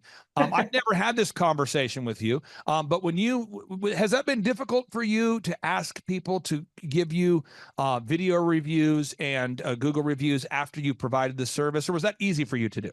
It's not easy. It still isn't easy. Okay. It is. It's difficult because you feel like you're begging for something, even though you did the right thing. Yeah. So it's difficult for me. It's just my personality type, but we get it done anyways. I'll find this for the diligent, kind customers we work with. It's very difficult sometimes to ask for those objective reviews from real customers. And I find that from my clients I've worked with that are sort of like self-described barbarians. I had a guy years ago I worked with. I won't mention his name or his industry, but I'll just say he's obsessed with physical fitness. And he told me, he says, "I'm kind of a business barbarian. You tell me what to do and I will slay the dragons." And I'm like, okay, you need to get Google reviews from everybody you've ever, worked with. And he's like, "Oh, I'm on it." And this guy's just shamelessly calling through his phone and just lighting people up going, "Give me a review. Come on, give me a review. Why will you not give me it?" I'm like, go ahead, dial it down a little bit. So again, you guys are humble, diligent doers. You're the ideal person here. So I appreciate you sharing that. The next thing we had to do is we had to create a no-brainer. Now, a no-brainer is an offer so good, so amazing that people simply cannot say no to it. Now, I won't mention the name of the company, but I worked years ago, and I still work with this company. They're a medical company. They're doing well now. And for whatever reason, they put on their website, first initial consult, $497. And he went to one of these like borderline spiritual motivational conference things where Jesus isn't described, but they kind of talk about metaphysical alignment and getting your woo-saw, getting in your groove, alignment, no friction. and he came back and he's like, "Clay, I believe in the 7th, the number of completion." I go, I agree. He says 4 is the number that's urgent. I'm like, okay. And I go, what? He's like, I don't want tire kickers. So I'm going to do $497 for my first consult. That way I don't deal with the tire kickers. And I'm like, "Doc, I love you so much. You're a doctor. I love it. You don't have any customers though. That's why you came to me. You don't have any customers. So why don't you do a first free consult?" He's like, "I'm not going to do it. I'm going to kick out Sean the tire kicker." So I'm sure you've never seen this with a client. Oh, never. And so now what makes it worse is his wife also went to the Metaphysical Alignment Motivational Jackassery Festival. And she was like, 497 is the number. I had a dream about it. I'm like, yeah, you probably talked about it all weekend. You probably are subconsciously thinking about it. You're probably creating a neural pathway related to 497. And so anyway, after about a year, he finally says, "Okay, I came to your conference and I saw a person that did the first consult for $1. I'm going to go with that." And now his business is blowing up. Could you talk about your no-brainer, your first consult for $1? How has that helped you having that no-brainer offer? Yeah, so it gets people in. And so when we get people in, we know that we're doing a good job, and we know that we're trustworthy, and our healthcare is superior to most. So just getting people in for that $1, because a lot of people are, they're nervous about going to the doctor, or they don't trust healthcare system. And so they know that they can come in, they're only going to spend $1. They can figure out whether or not they trust us, figure out whether or not we're the place for them. And we know 100% of the time we will be. So it's really helped us just get people in and get people to trust us more.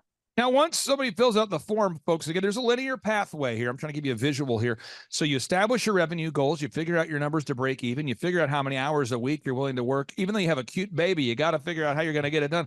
Step number 4 is you define your unique value proposition. What makes you unique? That's something you and Sean have worked on together. You improve your branding. Now you're coming in contact with humans. Business is a contact sport. I love this part. That's when you start marketing. You launch your marketing. You have your online ads. You optimize your website. You begin to come up top in the search results. You start to get leads. Do you remember what it was like, Jenny, when you first got your first online lead? Do you remember the first one where you're like, it's working? Do you remember that moment? Yeah, it was almost like we did celebrate, because it finally had happened. And then as soon as the first one came in, the second one came in. And like I said, it was almost a growing pain experience. We had so many leads so fast. So it was great. And we still celebrate every lead that we get. Now, Mike, the next step is you have to make sales scripts. We recommend to every client that the calls are recorded for quality assurance. You have a sales script. The calls are recorded for quality assurance. You have a one sheet that tracks your pricing. You have pre-written emails.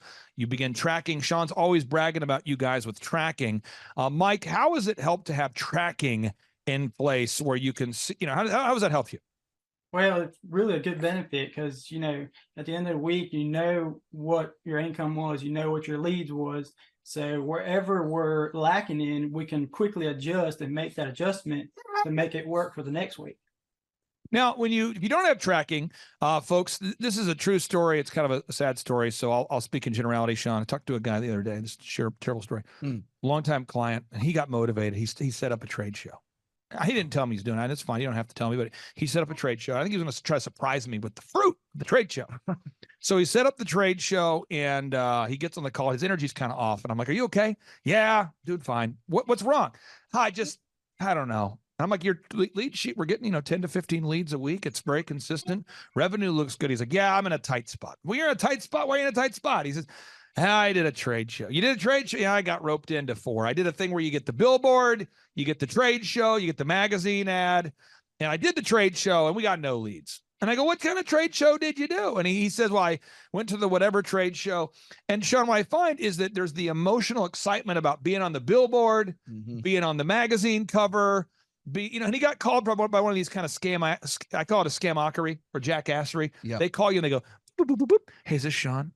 Yeah, this is Sean. "Sean, yeah, we noticed that you have an incredible healthcare company, and we want to honor you by giving you the yada yada of the region award. It's the yada yada. It's a regional, it's a prestigious award. We'd like to meet with you. Can we meet with you?" Yeah. So now I meet here. Now, Sean, again, we're on the phone, but I still like the phone voice here. So now, Sean, so because we're so honored, we're inviting you to a plated dinner to honor your honor, your honoredness, your greatness, your humbleness. And it's going to be $1,000 a plate, for you and your wife. And did you want 4 seats or 8? Because most people do 8. Oh, I guess just 4. 4, and that does include a glossy magazine feature in we'll just call it like Missouri local top doctor jackassery. It's a great magazine. Oh. And you're also you'll be on a billboard. We've teamed up with the billboard. It rotates through. You're going to see your face. Hey, don't get too excited. And just because we're honored, we're not, again, we're just honored. Now, did you want to do the 4 tickets, sir? Yeah, absolutely. Now, the way it works is it's going to be 4 payments of $4,000 for a total of $16,000. And that's, no, I'm serious. And now they're in the trade shows, and he's going to the trade show, and there ain't nobody there. There is nobody there. To be technical, nobody was at this trade show. I mean, everybody was not at the trade show. No, He's got photos of like him and his wife and his team in an empty booth, and he's got a magazine and no leads are coming. And he was so excited to tell me. I'm sure you've never encountered this sort of thing, Virginia. Have you, Jenny, have you ever seen a situation where that sort of shamockery advertising has been entered into your world in some capacity? I've been there. I've been exactly what you're talking about. And I've set up everything and paid employees. And I felt like I was nothing more than a free pin show. The only people that were there were people looking for free pins. Oh, I know. And it feels terrible. And then you kind of have to sell it to yourself all day. But, guys, we're getting our name out there. Sean, can you pass the megaphone back there? Right behind you. Yeah, because I tell people, if you want to get your name out there, what you do is you just run outside and say, right, come visit No Concept Healthcare. And people go, why are you yelling at me? I'm trying to shop for my groceries. New Concept Healthcare. Get my name out there. Getting the You're like, is this effective? Of course it's effective. I'm getting my name out there. And then that leads to buying frisbees, branded frisbees, koozies. You know what I'm saying? Branded pins. Yes. And all of a sudden, you buy these things. Sean, you know what I'm talking about. Oh yeah. Okay. Yeah. So now we have to do, and I'm going to show you. This is kind of the back end of one of my companies called Elephant in the Room, and you do a search for eitrlounge.com. And then you go to /staff. I'm not going to give you the password, folks, but you log in. And these are all the systems needed to run the haircut chain. Now, one thing I thought was very interesting is Truth Social, President Trump's social media platform. The other day, they were disclosing, Newsweek was disclosing the revenue of it. Oh, and I just want people to know this because I think, I just full disclosure, I'm a very conservative person, but I just want people to see this. This is just something to look at. Truth Social, they declared in their filing that they did $3.3 million of revenue and had $49 million of losses, which, by the way, that's very normal for a tech startup company. And their users are going up. And they're having there's like a reaction in the marketplace. People are actually putting more money in. They're investing. The stock price is going up. But I don't know anybody that I've met in my life. But I've never been a client that can afford to bring in 3.3 million and lose 49 million.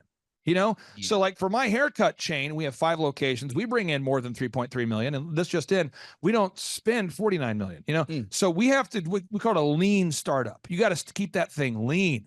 And so when you go to eitrlounge.com/staff, every document needed to manage the business is here. So the opening checklist for the manager, you click here, boom, this is what the manager has to do to start the day. Everything is documented. And that's kind of where we're at right now with Jenny and Mike's business. We're in the process of building all those checklists. Yeah. Sean, what kind of checklists have you built so far? Oh man, we have a whole page. Their staff page is pretty built out. We're really getting there. I think more right now it's getting, correct me if I'm wrong, we need some managers in there so we can free you guys up from the business. And so we have a lot of the worker level systems. We're just now working on more of how do we get those manager level systems and find those high quality managers. Now let me give Jenny a little mentor moment here. This will be helpful for you. I'm going to hop on a flight in about 2.5 hours, 3 hours to go to Denver. All right. And I got to go to Denver to meet with the founder of oxyfresh.com. This is a brand we've worked with and helped them to grow to 550 locations now. 550 locations. Okay. And if you type in carpet cleaning quotes, we're the world's highest rated and most reviewed company in the world. Okay. 274,000 reviews. We've been holding this idea in our mind for 15 consecutive years. I've been working on this, Sean, before I met you. We just were grinding, okay? Yeah.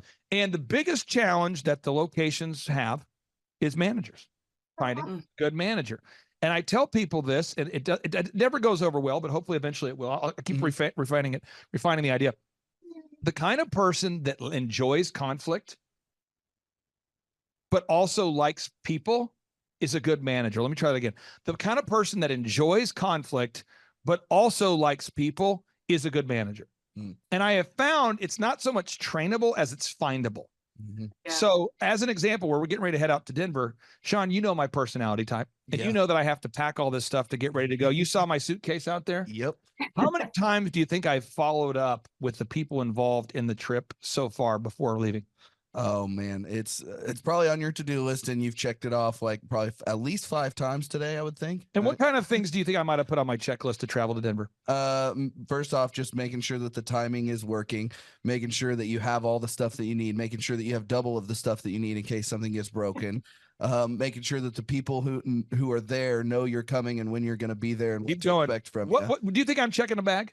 Oh yeah, you're probably not checking a bag. There It it would get is. lost. All No. right. No. And you think I'm catching a flight a lot earlier than I need to be there? Way earlier. Yeah, if I'm having a meeting tomorrow, which I am, I'm leaving today at 12:30. Yeah. So this is, but that's the sort of paranoia that makes management possible. So I have literally called. I said, "All right, I'm getting on the 12:30 flight. We're meeting tomorrow. I should be in by like 4:00 Denver time. Our meeting's tomorrow. If that flight gets delayed and the next one gets delayed and the next one, I'll still be there. I've got backup phone chargers. I have a rule. Everybody going with me. You cannot check a bag. I want to check a bag. Can't check a bag. Why? Because it could get lost. This is real. I'm not. I am completely paranoid, and that is the paranoia is what makes the businesses run. Yeah. Yeah. And I asked my staff every day, guys, elephant in the room. Did you guys get a review? And they say, well, yeah, we got a review. You asked me 10 minutes ago. Okay, well, I'll talk to you in 4 minutes.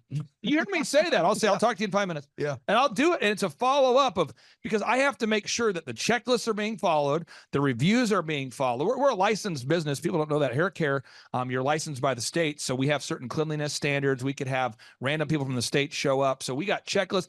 And I follow up, and it doesn't bother me to follow up with the same adult who's in their 40s 6 times within a 50-minute span of time. It doesn't bother me. Mm-hmm. But most people, that bothers them. Yeah. And so have you found that, Jenny, that a lot of people don't like to follow up? Have you found that, or is that just something unique to me?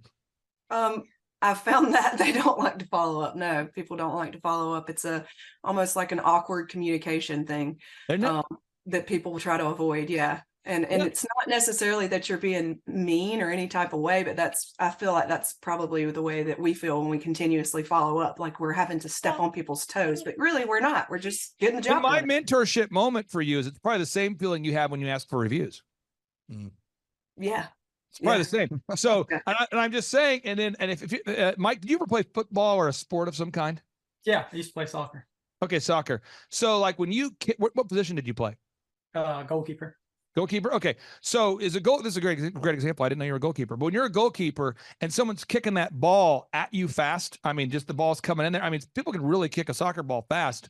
Yeah. There are certain people that want to be a goalkeeper, but they kind of avoid the ball. They try to hide from it. They flinch. You know what I'm talking about? But you actually would lunge into it. Am I correct? Right. I mean, you're aggressive, right? I mean, you're like, for some reason you enjoyed it. Yeah. Yeah. Right? I enjoy getting 100 miles an hour fastball. Did you ever see somebody who tried to be a goalie? I'm not looking for a name here, but somebody who would kind of hide from the ball? Yeah. This is the same thing for management. Like as a manager, you have to sort of seek out conflict, but like people. So I'll say things like, okay, hey, it's 8:00. I need to make sure you put out the flags in front of the elephant in the room store today, Mr. Manager. Put out the flags that draw the attention by the road. Put out the flags. And I'm going to call you in 10 minutes to follow up. Call them in 10 minutes. Are the flags up? Can you send me a picture? They're like, do you not trust me? Absolutely not. I trust nobody. Go ahead and send them. And then I'll call them back 30 minutes later. Hey, did you get Google reviews? Yeah, we got one Google review. You know, the quote is 10. Yeah, I'll call you back in 2 minutes. Call them back. Hey, did you get a review? It's been 2 minutes. I know. Oh, hey, I'll tell you what. I'll call you back in an hour. And my whole day is just following up. And then over time, the culture happens where people go, he's going to follow up. And now the people that like the follow-up like to work there, and it's become a great thing. And that's where we're kind of at right now, I think, is we're getting into the follow-up phase. Do you have call recording in place there, Mike? Do you have the call recording for quality assurance installed yet? Yes, we do. And are you learning some things? Yes. It is very hard to train people on recording scripts. Yeah. Okay, that's something we got to do. Now we're just going through the workflow. And then the wowing the customers. What Sean is saying is that your patients are consistently wowed. Now, I don't know if that's because Sean is your hype man or if that's a real thing, but it seems like people are actually wowing. They're being wowed right now. People, when they come in, if you look at the workflow, they buy something right here, we have to wow them. You've got to create that wow moment. And again, if you want to download this diagram, folks, just go to thrivetimeshow.com/millionaire, thrivetimeshow.com/millionaire. You can download it from my newest book called A Millionaire's Guide to Becoming Sustainably Rich. You got to create that wow moment. I mean, amidst the checklists and the tracking, at some point here, you've got to create a moment that wows people where they go, wow. So I'm trying to get everybody's creative juices flowing here. So if you have a restaurant, I work with a restaurant in Florida right now, a great restaurant. They say, welcome in. Is it your first time? They say, yeah, it's my first time. Oh, well, hey, you get free appetizers on us today and one free adult beverage. Welcome in. And that every time it's that, wow. And then when you come back later and ask for a review or, hey, what entree do you want? Guess what? People become generous with how they buy. Another example, I work with an auto auction. The auto auction says your first time that you buy from the auto auction, you only have to pay $1 more than the actual cost of the vehicle just to wow people, to get that going.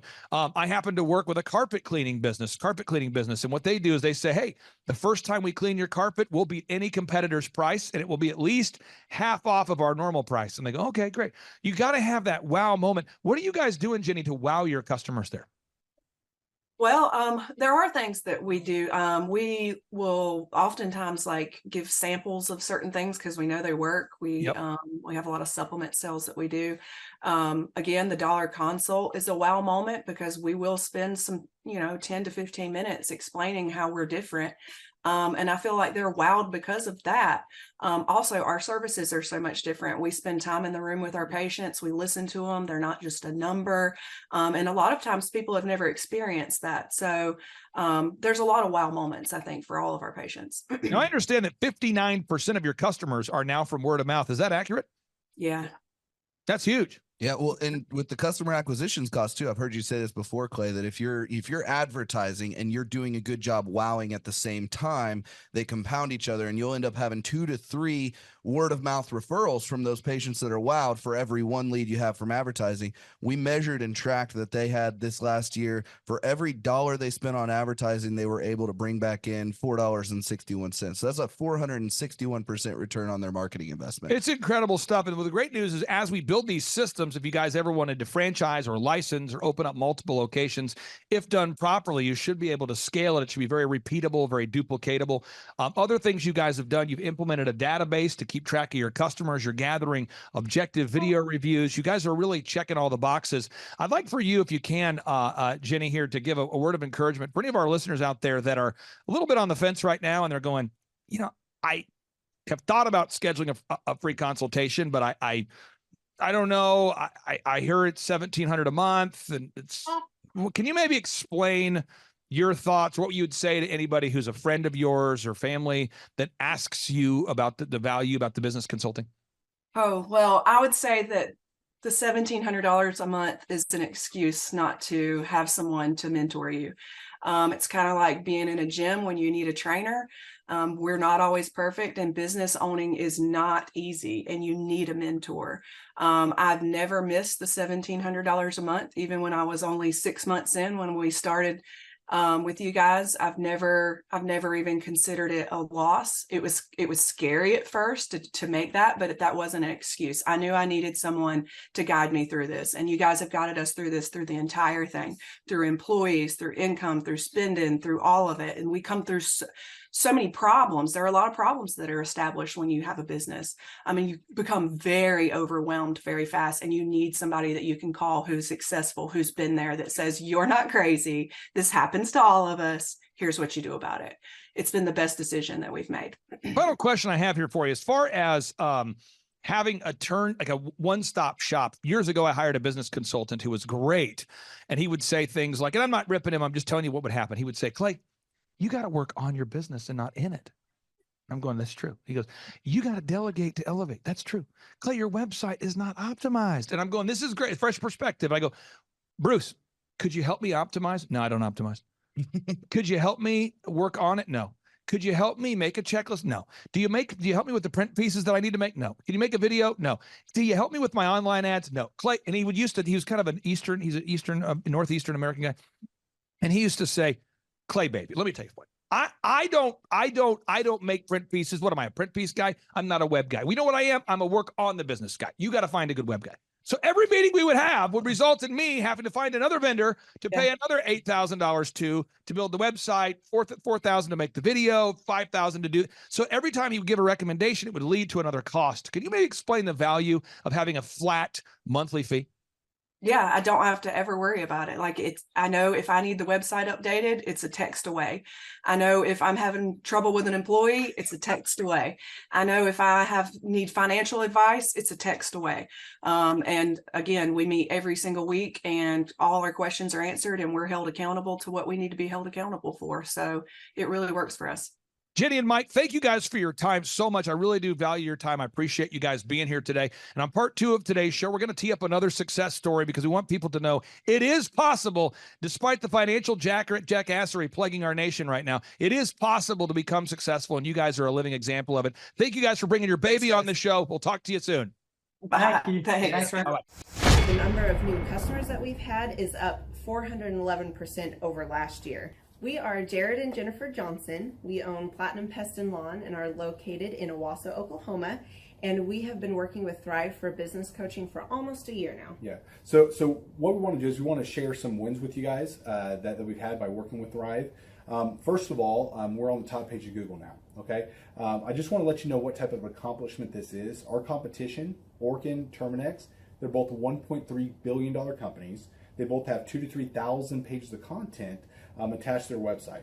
So to basically go from virtually non-existent on Google to up on the top page is really saying something.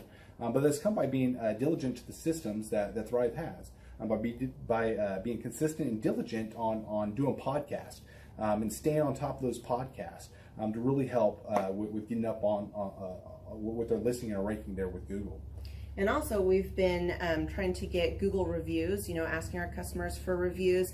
And now we're the highest rated and most reviewed pest and lawn company in the Tulsa area. And that's really helped with our conversion rate.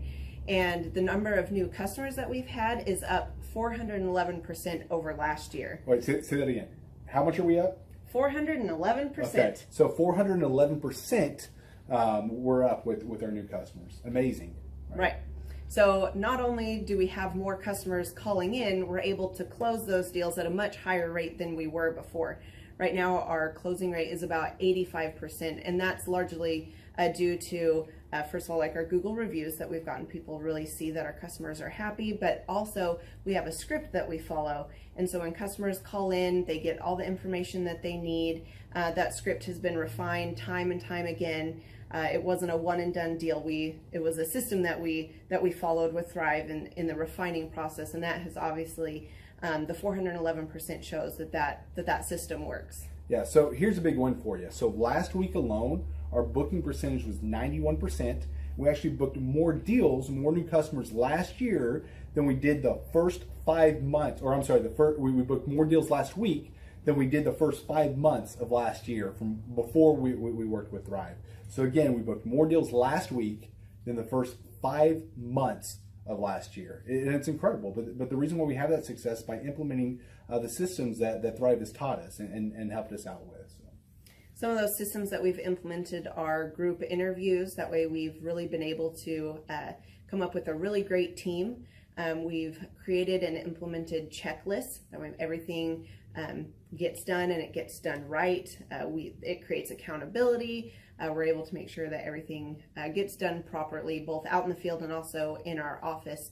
And also doing the podcast, like Jared had mentioned, that has really, really contributed to our success. But that, like I said, the diligence and consistency in doing those and that system has really, really been a big blessing in our lives. And also, it's really shown that we've gotten the success from following those systems. Yeah. So before working with Thrive, we were basically stuck. Really no new growth with our business. And we were in a rut and we didn't know. The last 3 years, our customer base had pretty much stayed the same. We weren't shrinking, but we weren't really growing either. Yeah, and so we didn't really know where to go, what to do, how to get out of this rut that we're in. But Thrive helped us with that. They implemented those systems. They taught us those systems. They taught us the knowledge that we needed in order to succeed. Now it's been a grind. Absolutely, it's been a grind this last year. But we're getting those fruits from that hard work and the diligent effort that we're able to put into it. So again, we were in a rut. Thrive helped us get out of that rut. And if you're thinking about working with Thrive, quit thinking about it and just do it. Do the action, and you'll get the results. It will take hard work and discipline, but that's what it's going to take in order to really succeed. So we just want to give a big shout out to Thrive, a big thank you out there to Thrive. We wouldn't be where we're at now without their help. Hi, I'm Dr. Mark Moore. I'm a pediatric dentist. Through our new digital marketing plan, we have seen a marked increase in the number of new patients that we're seeing every month, year over year. 1 month, for example, we went from 110 new patients the previous year to over 180 new patients in the same month.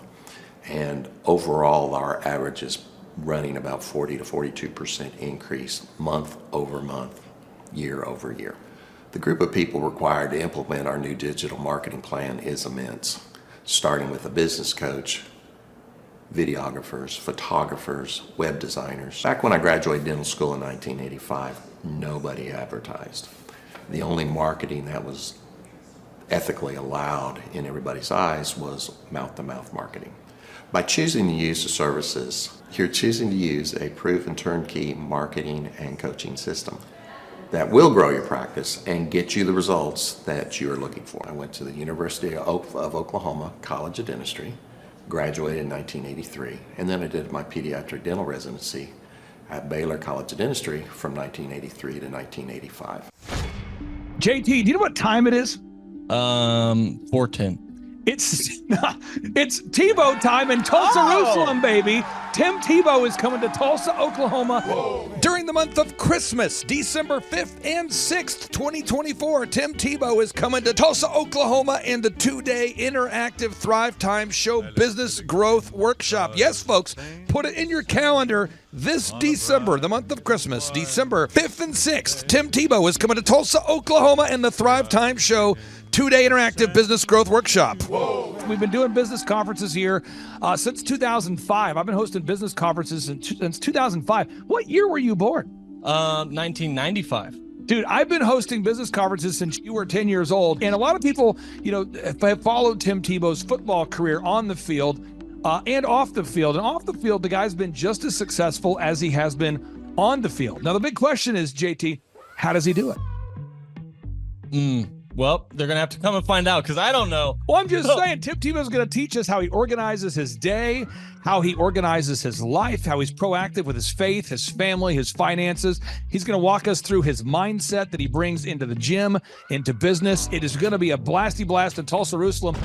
Folks, I'm telling you, if you want to learn branding, you want to learn marketing, you want to learn search engine optimization, you want to learn social media marketing, that's what we teach at the Thrivetime Show 2-day interactive workshop. If you want to learn accounting, you want to learn sales systems, you want to learn how to build a linear workflow, you want to learn how to franchise your business, that is what we teach at the 2-day interactive Thrivetime Show business workshop. Over the years, we've had the opportunity to feature Michael Levine, the PR consultant of choice for Nike, for Prince, for Michael Jackson.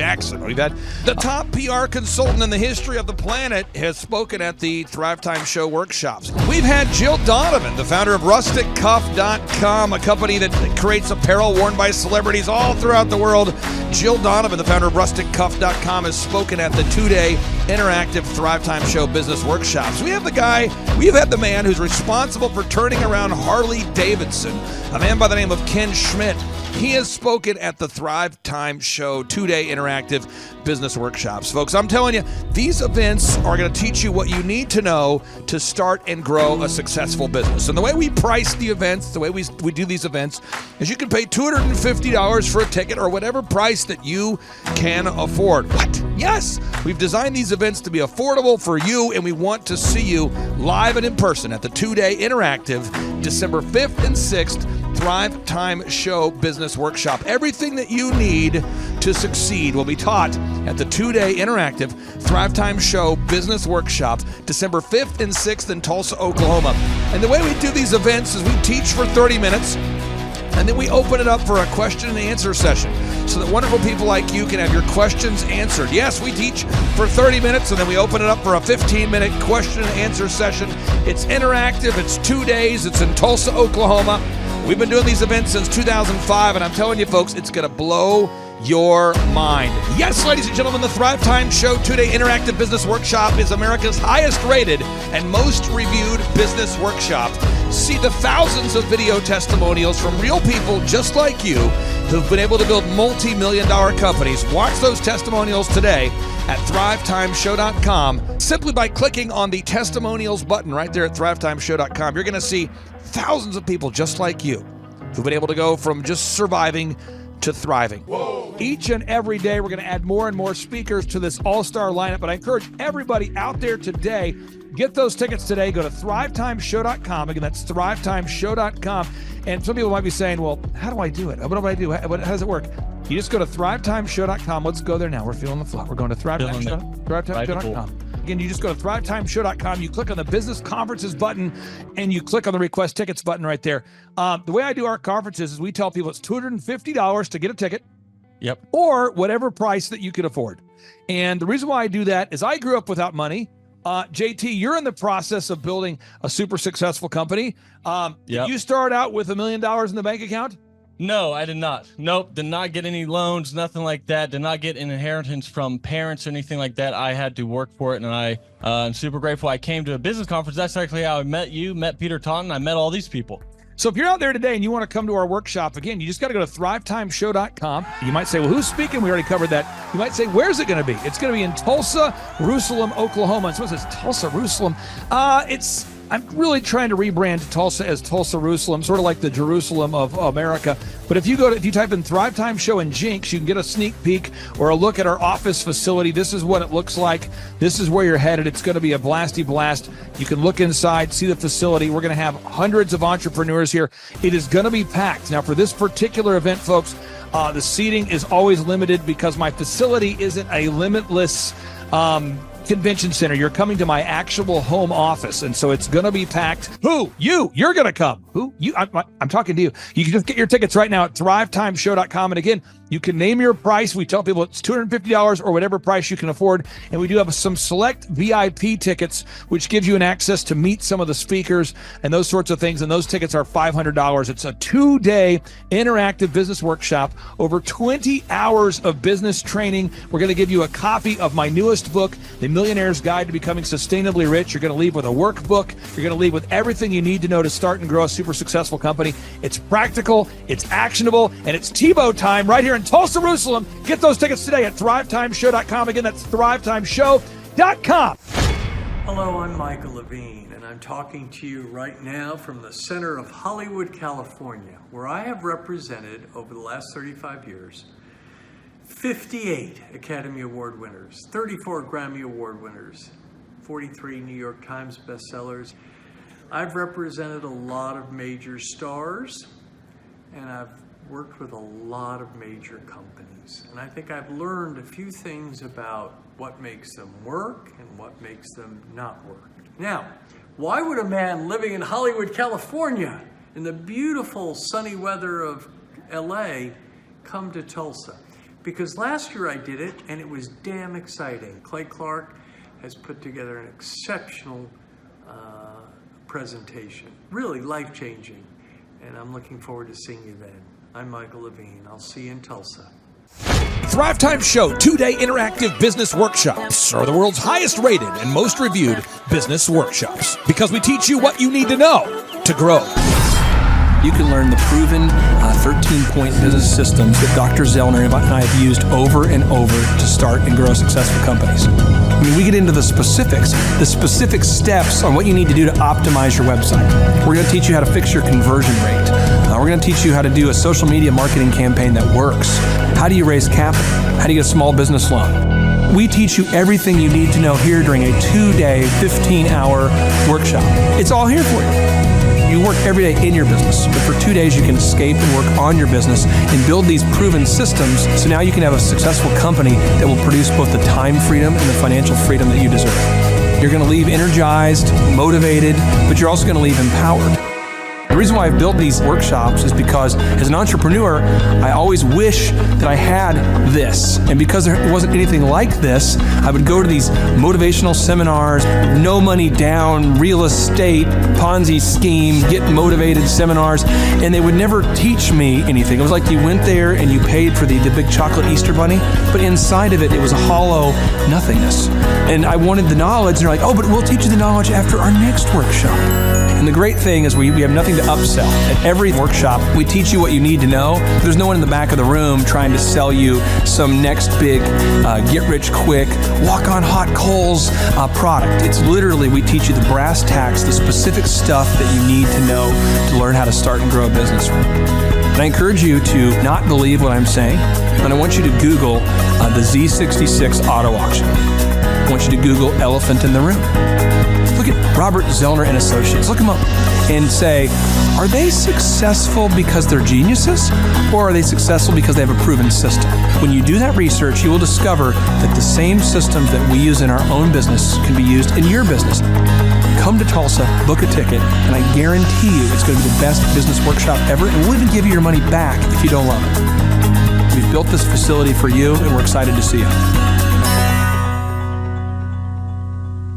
And now you may be thinking, what does it actually cost to attend an in-person 2-day interactive Thrivetime Show business workshop? Well, good news. The tickets are $250 or whatever price that you can afford. What? Yes, they're $250 or whatever price you can afford. I grew up without money, and I know what it's like to live without money. So if you're out there today and you want to attend our in-person 2-day interactive business workshop, all you got to do is go to thrivetimeshow.com to request those tickets. And if you can't afford $250, we have scholarship pricing available to make it affordable for you. I learned at the Academy in Kings Point in New York.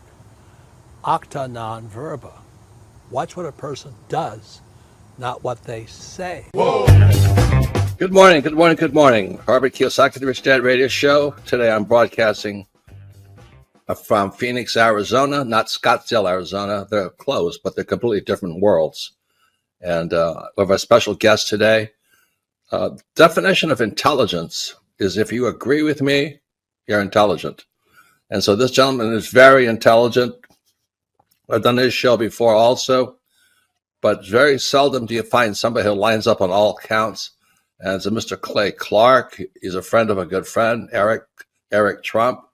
But we're also talking about money, bricks, and how screwed up the world can get in a few and a half hours. So Clay Clark is a very intelligent man, and there's so many ways we could take this thing. But I thought, since you and Eric are close, Trump, what were you saying about what Trump can't, what Donald, who's my age, and I can say or cannot say? First of all, I have to honor you, sir. I want to show you what I did to one of your books here. There's a guy by the name of Jeremy Thorne, who was my boss at the time. I was 19 years old, working at Faith Highway. I had a job at Applebee's, Target, and DirecTV. And he said, have you read this book, Rich Dad, Poor Dad? And I said, no. And my father, may he rest in peace, he didn't know these financial principles. So I started reading all of your books and really devouring your books. And I went from being an employee to self-employed to the business owner to the investor. And I owe a lot of that to you. And I just wanted to take a moment to tell you thank you so much for allowing me to achieve success. And then I'll tell you all about Eric Trump. But I just want to tell you thank you, sir, for changing my life. But not only that, Clay, thank you, but you become an influencer. More than anything else, you've evolved into an influencer where your word has more and more power. So that's why I congratulate you on becoming. Because as you know, there's a lot of fake influencers out there too, or bad influencers. Yeah. So anyway, I'm glad you and I agree so much, and thanks for reading my books. Yeah. That's the greatest thrill for me today. Not a thrill, but recognition is when people, young men especially, come up and say, I read your book, changed my life. I'm doing this, I'm doing this, I'm doing this. I learned at the Academy in Kings Point in New York. Acta non verba. Watch what a person does, not what they say. Whoa.